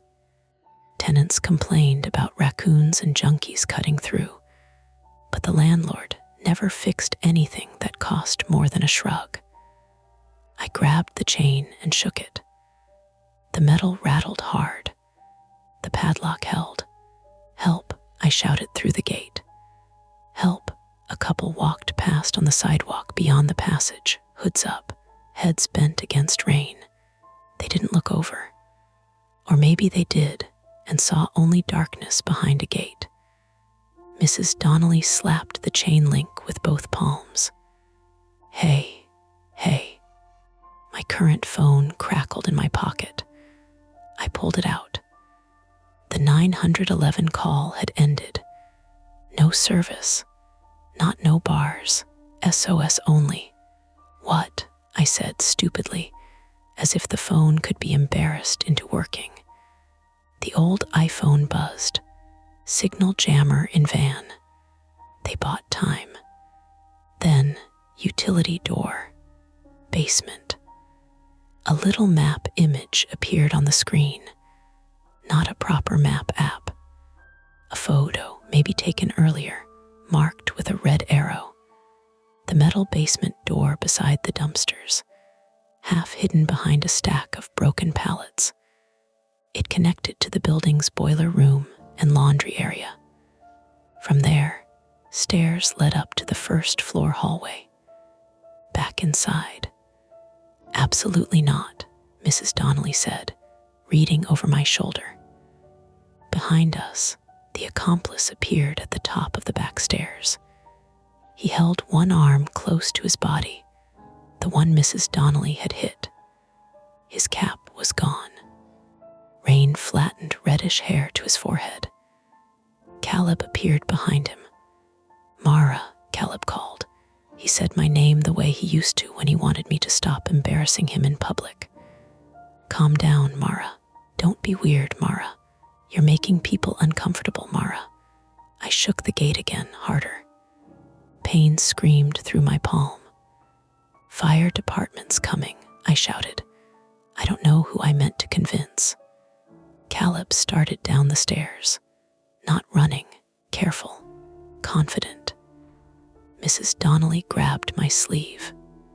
"Basement, we'll be trapped. We're trapped now." That was the second failed attempt tightening into the next bad choice. The alley exit was blocked. The phones were unreliable. The fire cut off my apartment. The front of the building had been breached, and the only route left led through the building's underbelly, under Caleb and his friend, toward locked rooms and pipes and machines that shook the floor. We ran to the basement door. It was metal, painted green, tucked beside the dumpsters. I had used it twice in 3 years, both times when the laundry room door upstairs jammed, and the landlord texted a shrug emoji instead of sending help. The handle was cold and wet. "Locked. Keys," Mrs. Donnelly said. "I don't have basement keys." "I do." Her key ring shook so badly she dropped it. The keys splashed into a puddle black with rainwater and trash juice.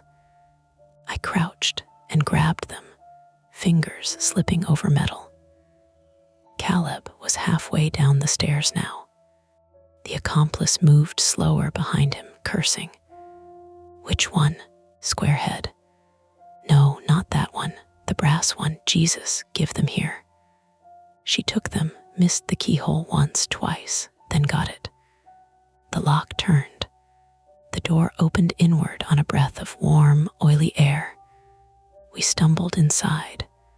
The basement was low-ceilinged, lit by a single fluorescent tube that flickered near the boiler. The floor sloped toward a drain. To the left were storage cages made of wire mesh, each marked with apartment numbers. Straight ahead, the laundry room. To the right, the boiler and utility panels, then a narrow corridor leading to the interior, stairs up to the first floor hall. Above us, faintly, glass broke. Fire alarm, finally. A shrill mechanical scream began somewhere upstairs, then another joined it, then another. The building woke up in panic. Mrs. Donnelly slammed the basement door shut behind us. "No deadbolt," she said. "Of course." We shoved a broken pallet against it, then a plastic bin full of rock salt. It would delay a child, maybe. My lungs burned, my shoulder throbbed. My hands were numb, one from cold and one from blood. Mrs. Donnelly's bare foot left faint wet prints on the concrete, one of them pink where she had cut herself. "Laundry room," I said. "There's a door that locks." Then what? Then we think. We're past thinking. She wasn't wrong. But before we could move, the old iPhone buzzed again. This time it didn't show a message. It opened the camera, front facing. My own face stared back at me, rain-soaked, wild-eyed, lit greenish by basement fluorescence. Behind me, over my shoulder, in the reflection of a dark laundry machine window, something moved. I spun around. Nothing, just the washer doors, the storage cages. Mrs. Donnelly with the pan, breathing hard. Then the dryer at the far end thumped. Once, twice, a heavy, uneven sound. Mrs. Donnelly lifted the pan. The dryer thumped again.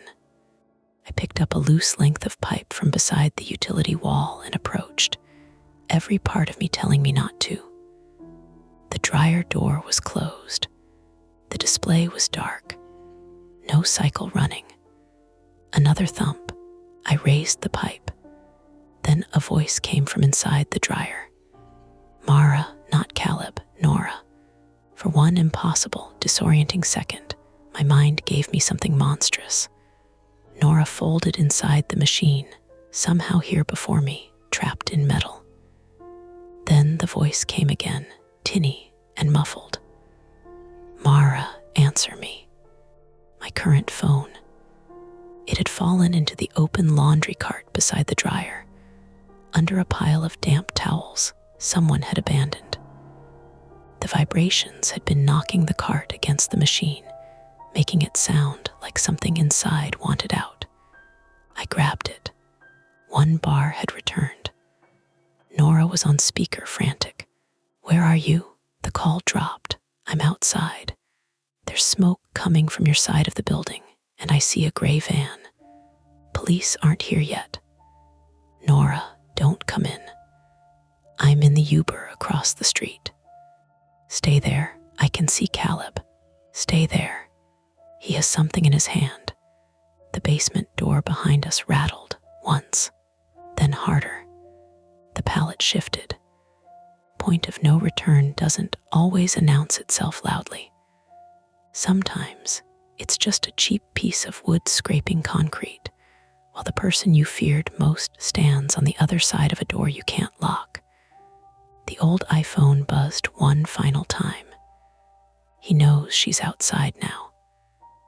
Then Caleb's voice came through the metal basement door, close and almost gentle. "Mara, open up, or I go talk to your sister." Nora was still on the line. For the first time all night, she stopped speaking. The basement door hit inward. The pallet jumped. Mrs. Donnelly looked at me. Her face was wet, pale, furious. The fire alarm screamed overhead. Smoke seeped thinly down the stairwell corridor. Behind the basement door, Caleb hit it again. And I knew then there was no way back to my apartment, no way out through the alley gate, no hiding long enough for this to pass. Nora was outside. Mrs. Donnelly was hurt. The building was burning above us. Whatever Caleb wanted had pulled all of us into the same narrow basement, and the only direction left was deeper in. Caleb hit the basement door a third time, and the plastic bin of rock salt jumped sideways. The pallet we'd shoved against the door scraped across the concrete with a sound like teeth being filed. Mrs. Donnelly lifted the cast iron pan again, but I could see her arms trembling. One of her slippers was gone. Her bare foot was bleeding onto the basement floor in little diluted prints, pink water spreading from each step. The fluorescent tube over the boiler flickered, making the room blink between greenish light and gray shadow. Nora's voice crackled from my phone. "Mara, talk to me." I pressed the phone to my ear. "Stay in the car. I'm not leaving you in there. Stay in the car, Nora. I can see smoke from the second floor. Your window, I know. The fire department's coming. I hear sirens. Sirens faint, but there, far enough away to be a promise, not a rescue." Caleb's voice came through the basement door. "Mara, open it. You don't want me talking to Nora upset." The way he said her name made the basement tilt. Not loud, not crazed, just familiar. Like he was reminding me he knew where all my soft places were. Mrs. Donnelly whispered, "Do not answer him." I looked around the basement, forcing myself to see it as a place instead of a panic. Exterior door behind us, blocked but failing. Storage cages to the left, wire mesh with cheap padlocks. Laundry room straight ahead, boiler and electrical panels to the right. Narrow utility corridor beyond them leading to the interior stairs, which went up to the first floor hall. The first floor hall connected to the front door Caleb had already broken through. The fire upstairs was moving. The building was a loop of bad choices. The old iPhone buzzed in my pocket. I pulled it out. A new message filled the screen. "He took the spare key behind your mirror. He has the tracker too." Below it, a photo loaded. My bedroom dresser. The mirror tilted forward. Behind it, a little magnetic key box stuck to the metal bracket at the back, the one I had used for years because I was terrified of locking myself out. I'd forgotten about it when I changed the locks after Caleb. No, that wasn't true. I had remembered it once, then decided I'd deal with it later. Careful people always had a weak seam somewhere. Another photo appeared. A black square, smaller than a matchbox, with a blinking dot. The tracker. I understood then. Not everything, but enough. Caleb hadn't needed supernatural access to know where I moved. He had old devices, old habits, maybe a hidden camera in my bedroom, maybe a tracker from behind the mirror, the kind sold online to find luggage or keys, paired to some account I hadn't thought to check because my fear had been too busy watching doors and windows. "He found the spare," I whispered. Mrs. Donnelly looked at me. "What spare?" "My old key." behind my bedroom mirror. I didn't. The basement door slammed inward again. The pallet tipped. A hand shoved through the gap. The accomplice's hand. 2 fingers wrapped in silver duct tape. The injured arm. He clawed for the bin, trying to drag it clear. Mrs. Donnelly moved before I did. She stepped forward and swung the pan down. The sound was awful, hard iron on hand. The man screamed, high and surprised, and yanked his arm back through the gap. Mrs. Donnelly staggered backward, face twisted, both hands still on the handle. "I am going to confession for that," she said, breathless. The old iPhone buzzed again. Laundry room, dryer vent, use it. I almost laughed because it was so useless. What are we going to do? Crawl through a dryer vent? Then I saw it. Not escape. Air. The laundry room had a metal dryer vent duct running along the ceiling and out through the rear wall. The window above it was painted shut, but the duct itself was held with hose clamps and foil tape. If smoke got worse, if we were trapped, it might be the only source of clean air. But there was something else beside it. A steel laundry cart with a broken wheel, a rolling hamper full of damp towels, and shelves of detergent bottles left by tenants. Ordinary things, heavy things, slippery things. "Mrs. Donnelly," I said, "can you still run?" "No." "Can you limp aggressively?" She gave me a look that would have killed a healthier man. "Laundry room," I said. Caleb hit the basement door again, this time with his shoulder. The bin slid another foot. We moved. The laundry room was small and rectangular, with 2 washers on the left, 2 dryers on the right, folding table at the back under the painted shut window. The floor was always damp because 1 washer leaked during the spin cycle. A drain sat in the middle, ringed by rust. The room smelled like mildew, hot lint, cheap detergent, and now smoke. I grabbed the abandoned damp towels from the cart and threw them under the laundry room door. There was no lock, just a flimsy push-button latch, but the door opened inward. We shoved the folding table against it, then the cart. The cart's broken wheels squealed and dragged. My shoulder screamed every time I pushed. Nora was still on the phone. "Mara, what are you doing?" "Barricading. I'm getting out." "No." Caleb S. at the back of the building. The other guy S. with him. "I'm going around front to meet the police." "No. Stay away from the front." "I can't just sit here." "You can. You absolutely can. Mara, listen to me." My voice cracked so badly I had to swallow and start again. "He wants me choosing between you and me. He wants me stupid. Don't help him." For once, Nora didn't answer immediately. Then she said, softer, "Okay, I'm staying in the Uber. Door's locked." "Good." The basement door burst open.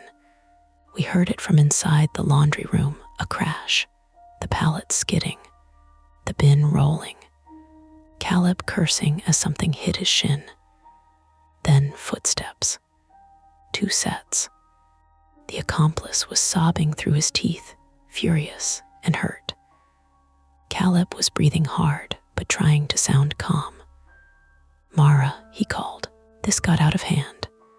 Mrs. Donnelly's eyes widened with a rage so pure it looked almost young on her face. "Out of hand," she mouthed. I shook my head. Quiet. Caleb moved through the basement, past the storage cages.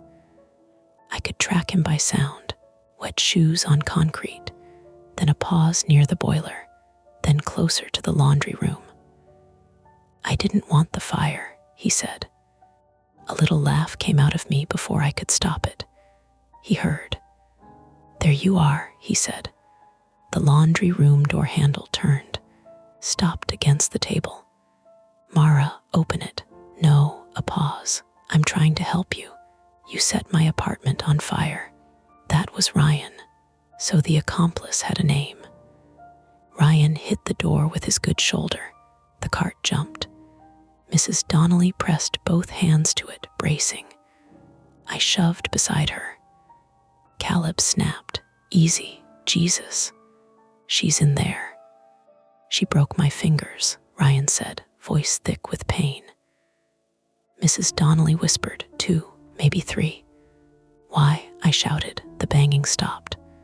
"Why what?" Caleb asked. "Any of it." A low inhale from the other side. He liked questions. Questions gave him a stage. "You wouldn't talk to me, so you burned down my kitchen." I said Ryan handled that wrong. "Did Ryan put a camera in my bedroom too?" Silence. There it was. Even through the door, I could feel Caleb recalculating. The old iPhone buzzed in my hand. A file appeared. Audio, no caption, just a play button. My thumb hovered. I pressed it. Caleb's voice filled the laundry room, recorded tinny but clear. "Not going to hurt her. I just need her scared enough to stop pretending I'm the bad guy. She'll call Nora, then she'll come out. She always calls Nora." Ryan's voice answered lower. "And if she calls cops, Jammer buys us 10 minutes. Fire buys us 5 more. She won't run into smoke. She'll go down. People always go down." The audio clicked off. For a second, nobody moved. Then Mrs. Donnelly said loudly, "Well, that sounds admissible." Caleb slammed his palm against the door. "Mara, that phone is why I need to talk to you. You don't know who else has access to it. You stole it. I borrowed it. For 8 months. You were unstable." There it was. The old word. The word he used like a drawer he could shove me into whenever I started making sense. Unstable. My hand tightened around the pipe. Nora's voice came through my current phone, small but fierce. "Mara, the Uber driver is filming the van. Police just turned onto the street." Caleb heard enough of it. The door went quiet. Then he said, "Nora's outside." I froze. The basement changed temperature. "Caleb," I said, "leave her alone. I told you not to make this complicated. She has nothing to do with this. She always has something to do with this." His footsteps moved away from the laundry room door toward the basement exit. Nora whispered, "Mara." He was going for her. That was the hinge. The thing he knew would break me out of any locked room. And it worked. I grabbed a detergent bottle from the shelf. Industrial size, half full, blue liquid sloshing inside. Mrs. Donnelly caught my wrist. "No, I have to stop him. He wants that. I know. You go out there, he grabs you. Then we don't go out there the way he expects." I looked at the laundry room, leaking washer, slick floor, damp towels, detergent, the dryer vent overhead, the loose pipe in my hand. Improvisation is not bravery, not at first. It is fear running out of corners. "Help me tip the washer." Mrs. Donnelly stared. "What?" "The leaking one. It's already off balance." We moved the cart from the door just enough to get around it. Ryan was still outside somewhere moaning, but Caleb's footsteps were farther away now. I could hear him near the exterior basement door. The washer was heavy, too heavy for us. We didn't tip it. That attempt failed before it began. My shoulder gave out halfway through the first shove, and pain knocked the air from my lungs. Mrs. Donnelly's bad foot slipped in the water, and she hit the wall with her hip. She made no sound, which was worse than a cry. "Can't," she gasped. "Fine, New plan. I unscrewed the detergent cap and poured the blue liquid across the floor in front of the laundry room door, over the already wet concrete. Mrs. Donnelly understood and grabbed another bottle cheap fabric softener, pouring it in a glossy ribbon toward the boiler room side. Then I dragged the damp towels away from the door. Smoke curled in through the gap immediately, a thin gray tongue. We coughed. I moved the table aside. "Mara," Nora whispered from the phone. "What's happening?" "Stay low in the car." "I hear sirens." "Good." I opened the laundry room door. Ryan stood 10 feet away, hunched near the boiler, one hand clamped to the other. His face was sweaty and gray. Reddish hair stuck to his forehead. His eyes jumped to me with pure hatred.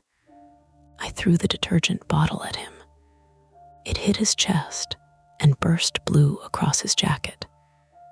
He stumbled back, stepped into the slick patch, and his feet went out from under him. His head hit the side of a storage cage with a metallic bang. He did not get up right away. Mrs. Donnelly made a strangled sound.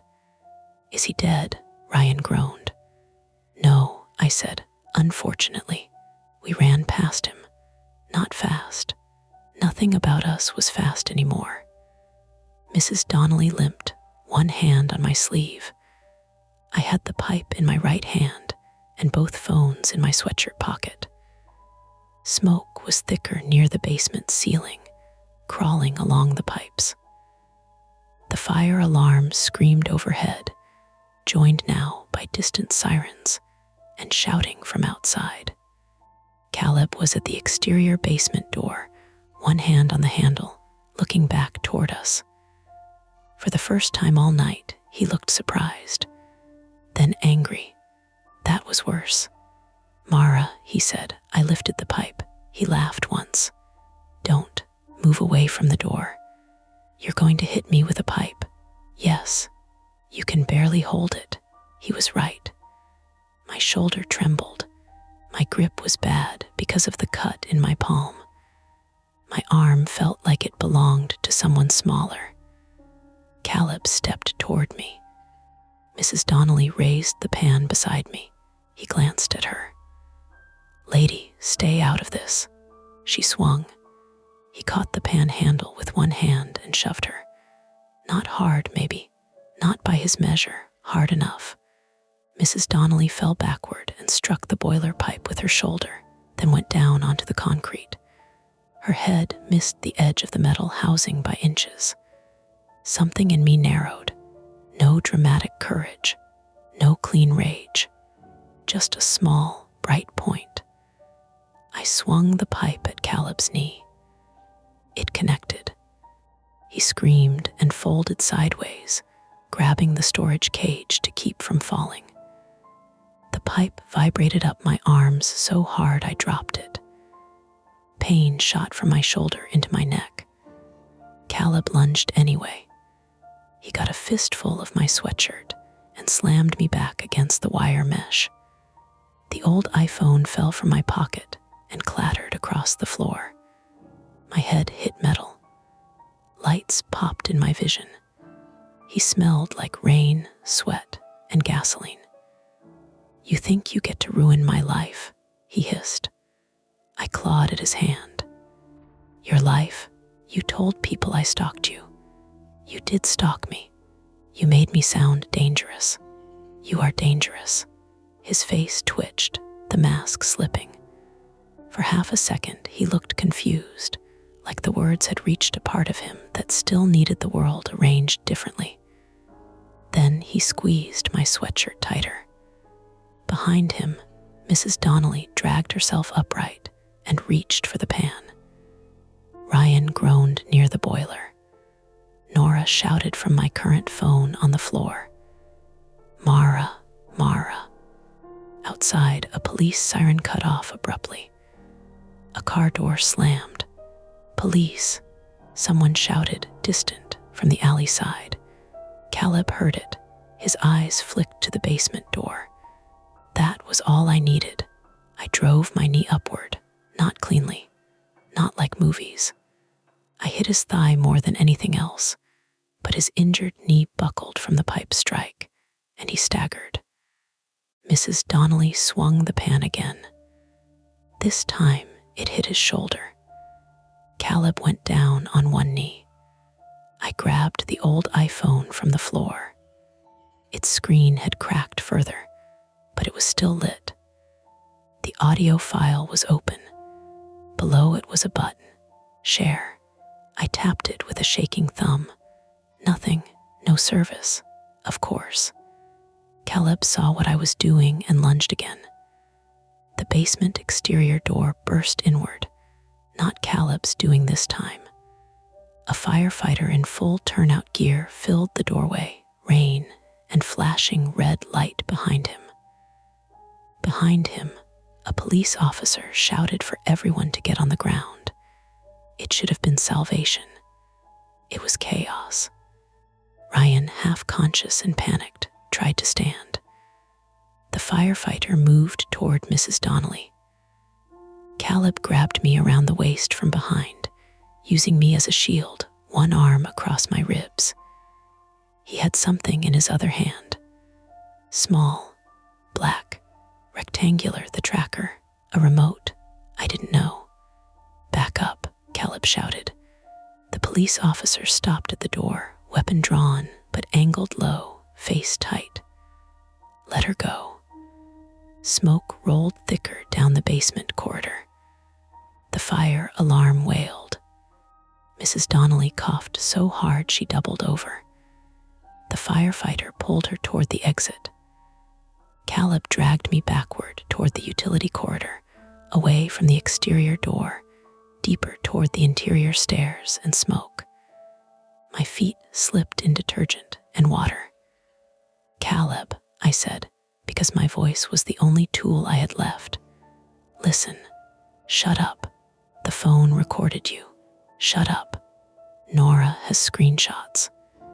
The Uber driver filmed the van. Mrs. Donnelly saw you. The dispatcher heard you breaking in. Shut up. His arm tightened, crushing my ribs.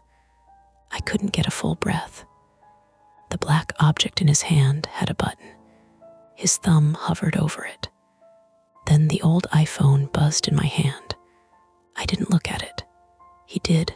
Instinct, curiosity, control. For 1 second, his eyes dropped. The message on the cracked screen was huge, white letters on black. Look behind you. He flinched. Behind him, Mrs. Donnelly, who had not let the firefighter pull her all the way out through the cast iron pan. It did not fly beautifully. It spun once, clipped the utility pipe, and hit Caleb in the back of the head with the dullest sound I have ever heard. His grip loosened. I dropped. The black object fell from his hand and skittered under the boiler. Caleb staggered, dazed, turning toward Mrs. Donnelly with a look of betrayed disbelief. The police officer moved then. Fast. Real fast.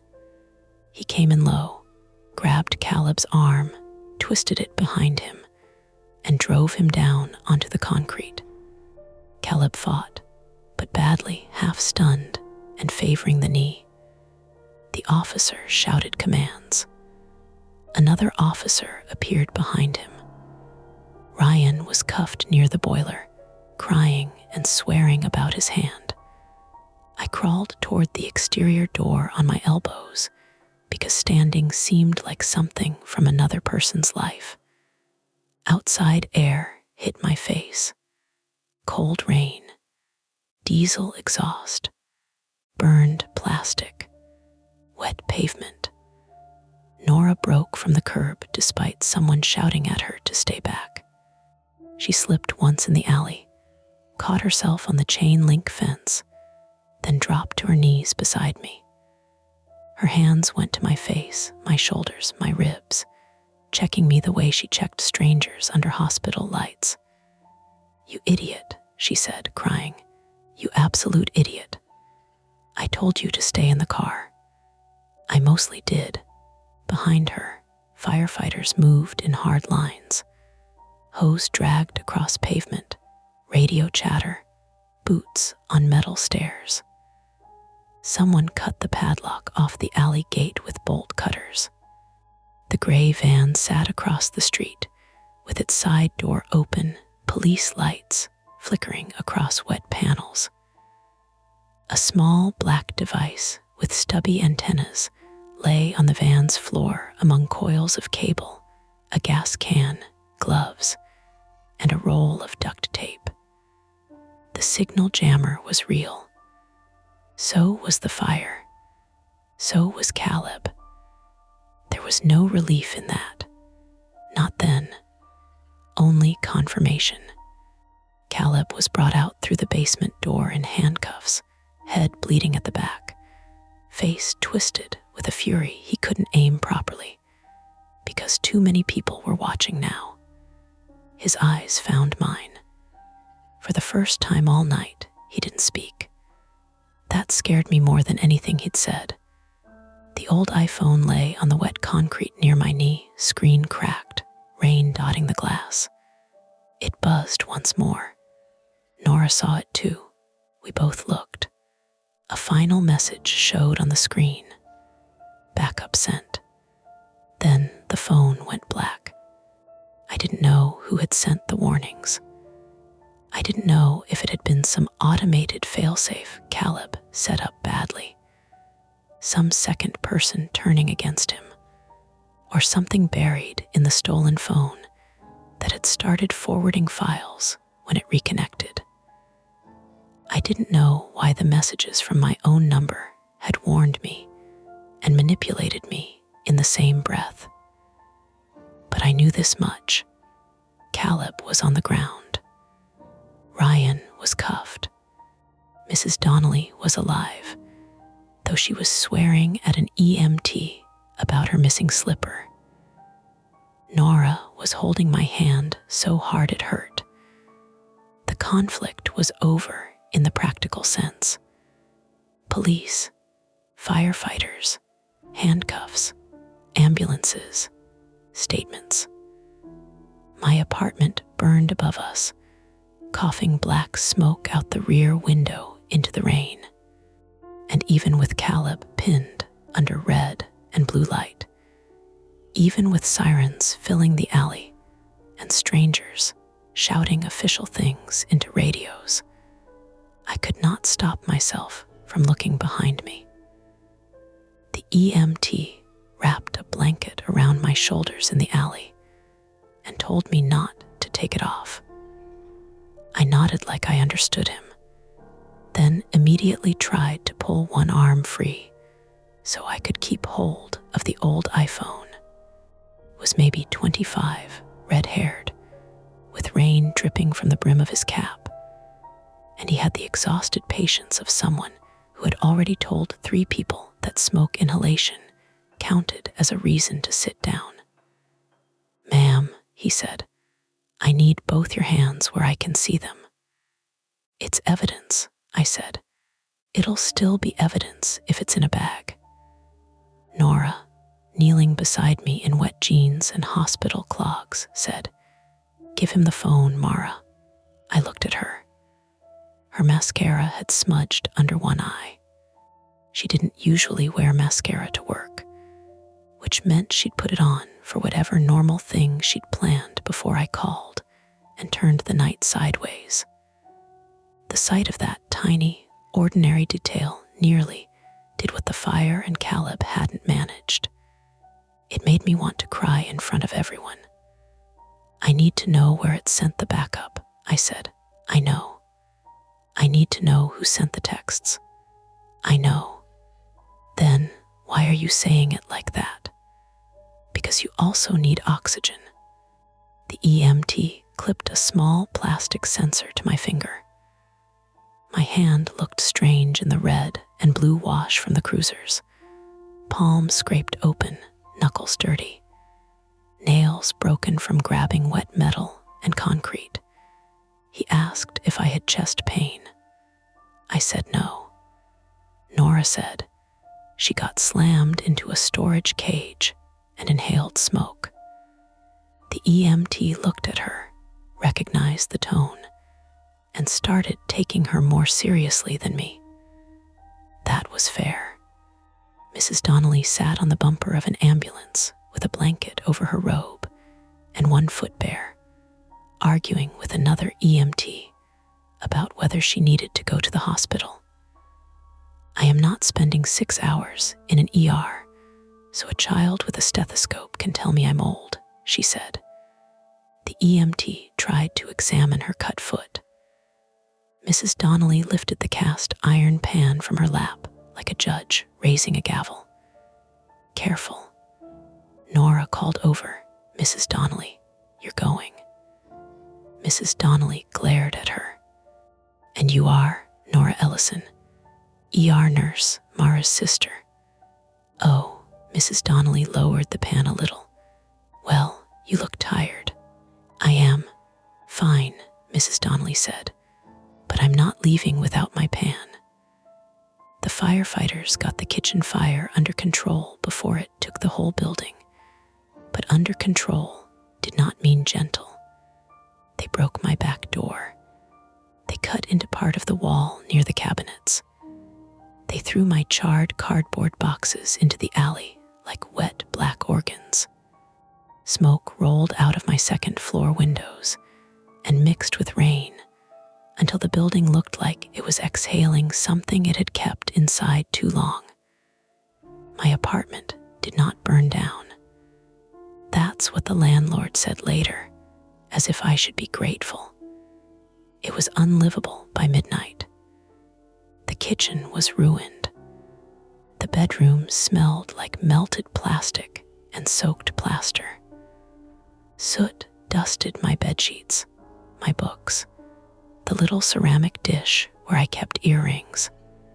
The fire had started where the gasoline trail reached the boxes beside the back door, then climbed the dish towel and cheap curtains faster than I wanted to imagine.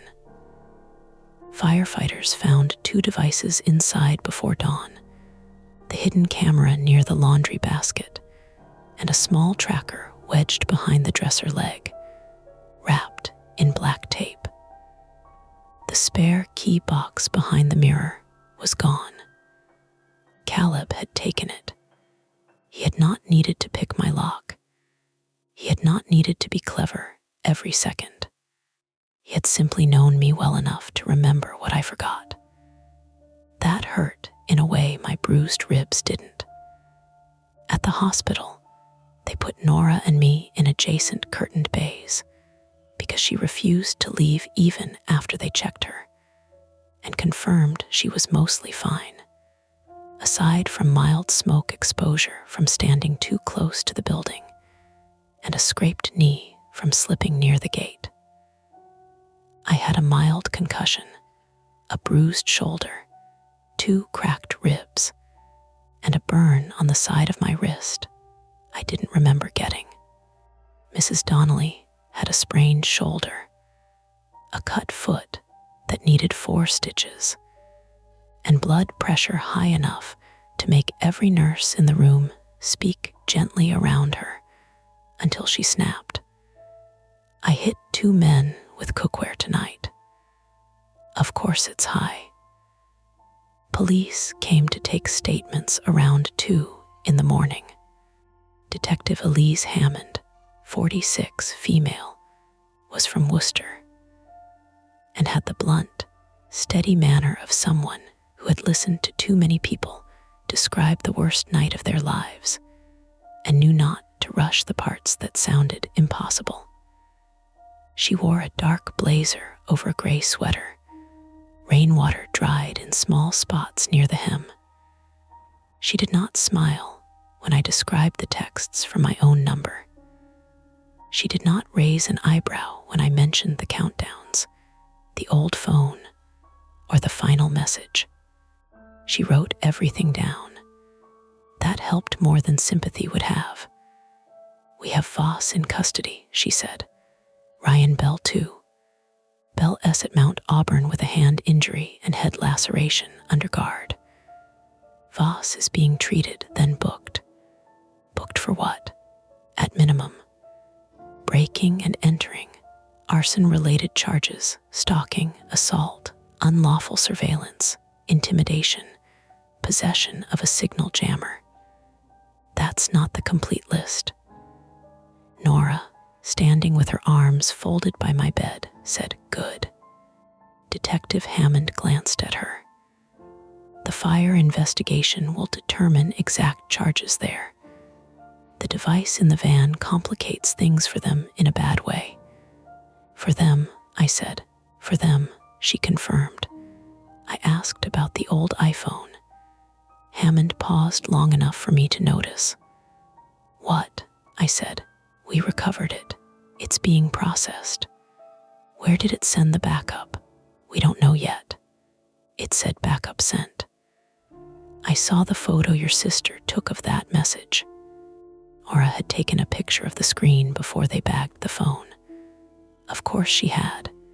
Even while crying, Nora documented. She was practical down to the bone. Detective Hammond continued, "Our digital forensics team will look at it. But I want to be clear. Some of what happened may have been automated. Scheduled messages, remote access, apps that spoof numbers, shared Apple ID credentials, hidden forwarding rules. People build complicated systems for very stupid reasons. Caleb built this. He built at least part of it. But the warnings helped me. Some did. Some got me exactly where he wanted." Hammond did not argue. That was the worst part. If she had said, "No, you're confused, traumatic events feel messy," I could have hated her a little and rested inside that. Instead, she just nodded once, like she had already drawn the same line on the page. "We'll know more after forensics." Did Caleb say anything? Not much. Did he say who sent the backup? No. Did Ryan? Ryan says he was paid to scare you and help recover property from the apartment. He says he didn't know about the camera.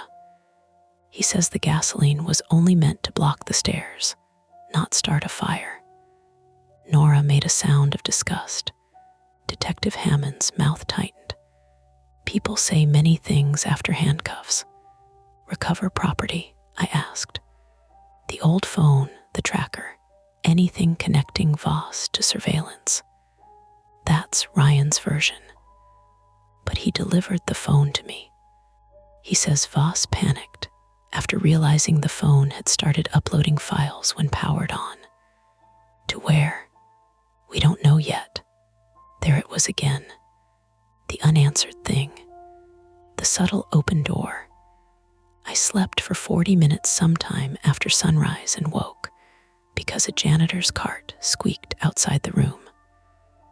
My whole body reacted before my eyes opened. I grabbed for a phone that wasn't there, jerked my head toward the sound, and pain lit up my ribs. Nora was asleep in the chair beside me, chin tucked to her chest, one hand still hooked loosely around the strap of my bag, like I might disappear if she let go. I did not wake her. For a minute, I watched the hospital light change behind the blinds. Pale morning, Boston after rain, tires hissing on wet pavement below, a helicopter somewhere overhead, a nurse laughing softly at the station, then apologizing to someone I couldn't see. Normal life had continued around the shape of what happened. That felt rude, then comforting, then rude again. 2 days later, Nora drove me to see the apartment. She tried to talk me out of it. Detective Hammond told me I didn't need to. The landlord texted that it was not advisable. That made me want to go more.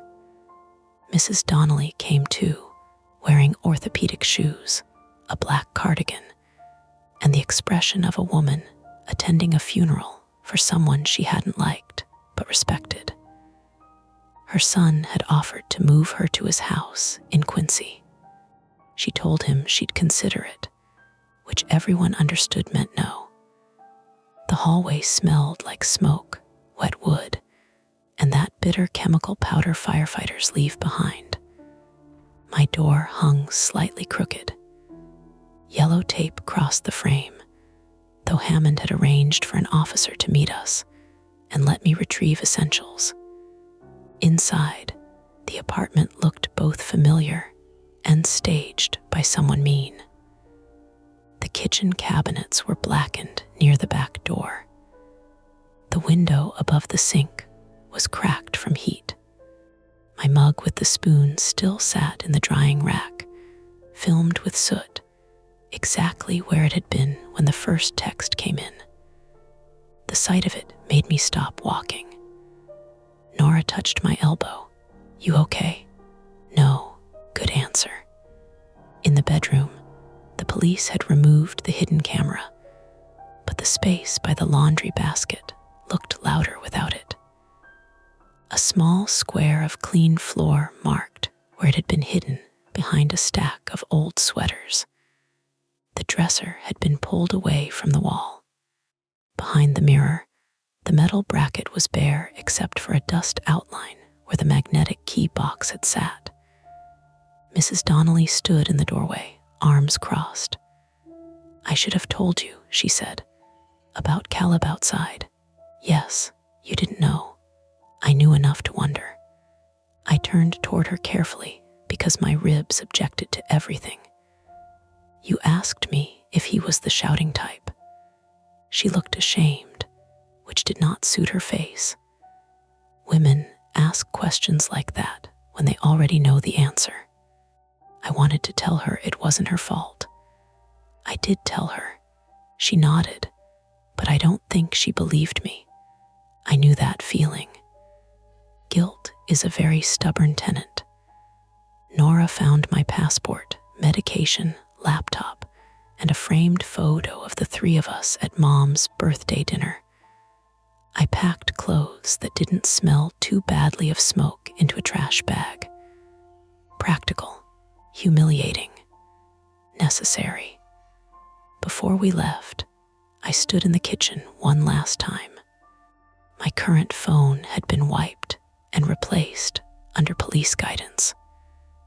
New number, new accounts, new passwords generated by Nora, who no longer trusted me to use anything a human could remember.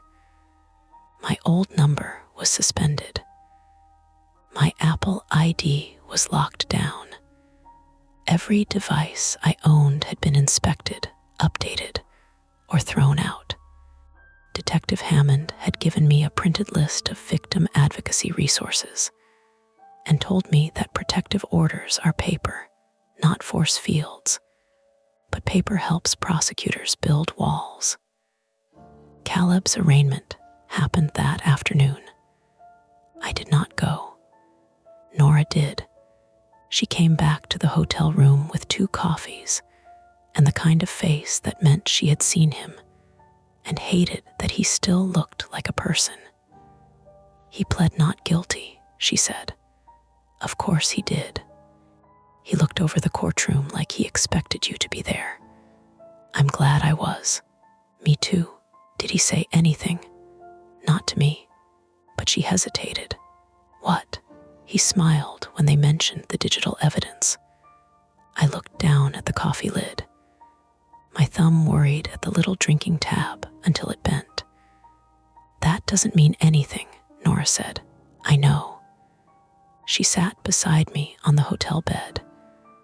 The room smelled like carpet cleaner and burnt coffee from the lobby machine. Through the window, I could see the parking lot of the Route 16 hotel where victim services had helped place me temporarily. Cars came and went. A family argued gently around a luggage cart. Somebody's child dropped a mitten and came back for it. Almost ordinary. That was the strange part. horror didn't stay in the alley with the sirens. It came with you into fluorescent hotel bathrooms and police station, waiting rooms and password reset emails. It sat beside you while you filled out insurance forms. It made every unknown notification feel like a hand touching the back of your neck. The investigation gave us answers in pieces. Caleb had cloned enough of my digital life to make chaos. Not expertly, not like a movie hacker, but patiently. He had kept my old phone, which was still logged into an old backup account I thought I'd closed. He had used number spoofing services, remote access software, hidden cameras bought under Ryan's name, and a cheap GPS tracker. The texts from my own number were partly scheduled, partly triggered by him or Ryan watching from the camera feed and the van. The FaceTime calls came through a spoofed relay and failed because he never actually intended me to answer.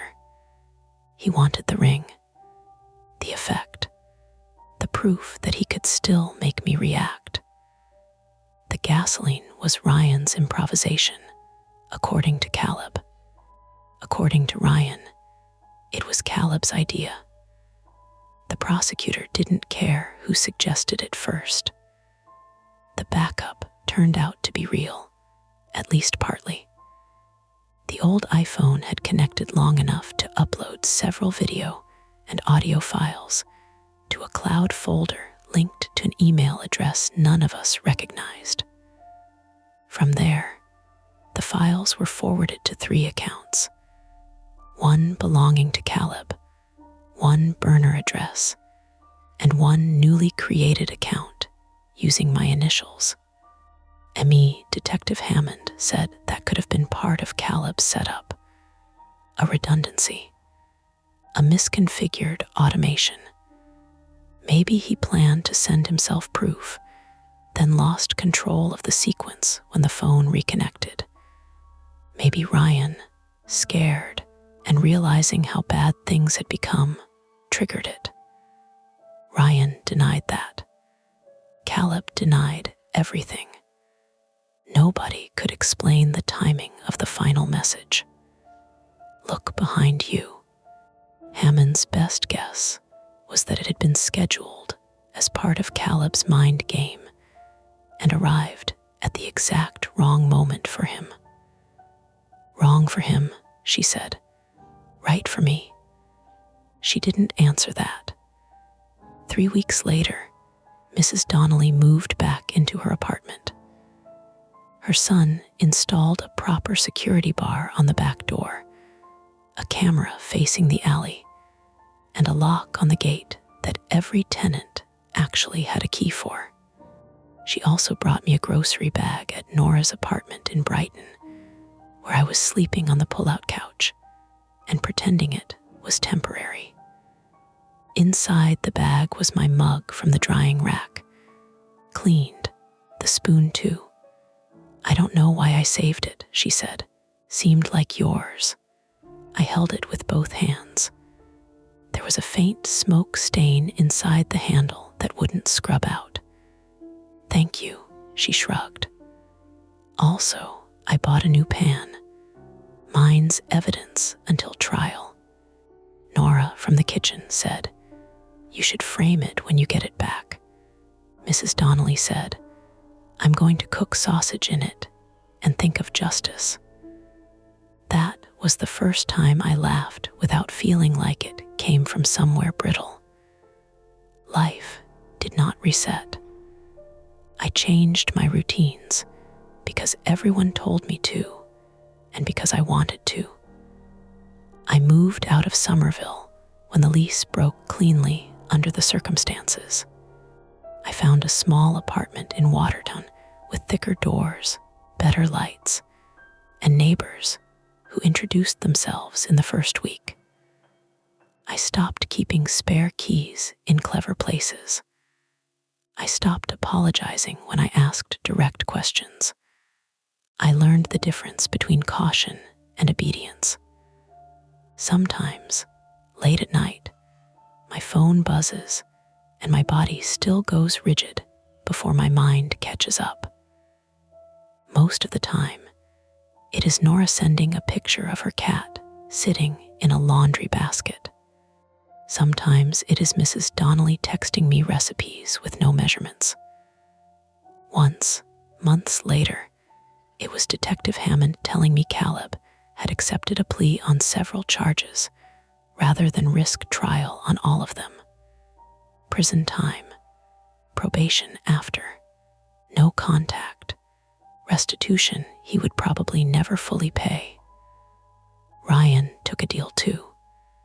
The system did what it could, which was more than nothing and less than repair. The old iPhone stayed in evidence. The burner email with my initials went inactive after the night of the fire. Digital forensics never found a clear owner. Maybe Caleb made it. Maybe Ryan did. Maybe some automated script created it when the backup fired.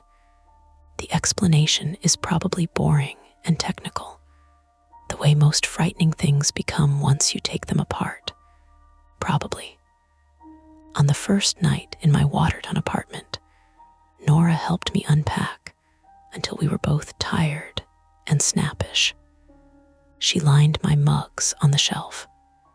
I arranged them again after she left because she put the handles the wrong way.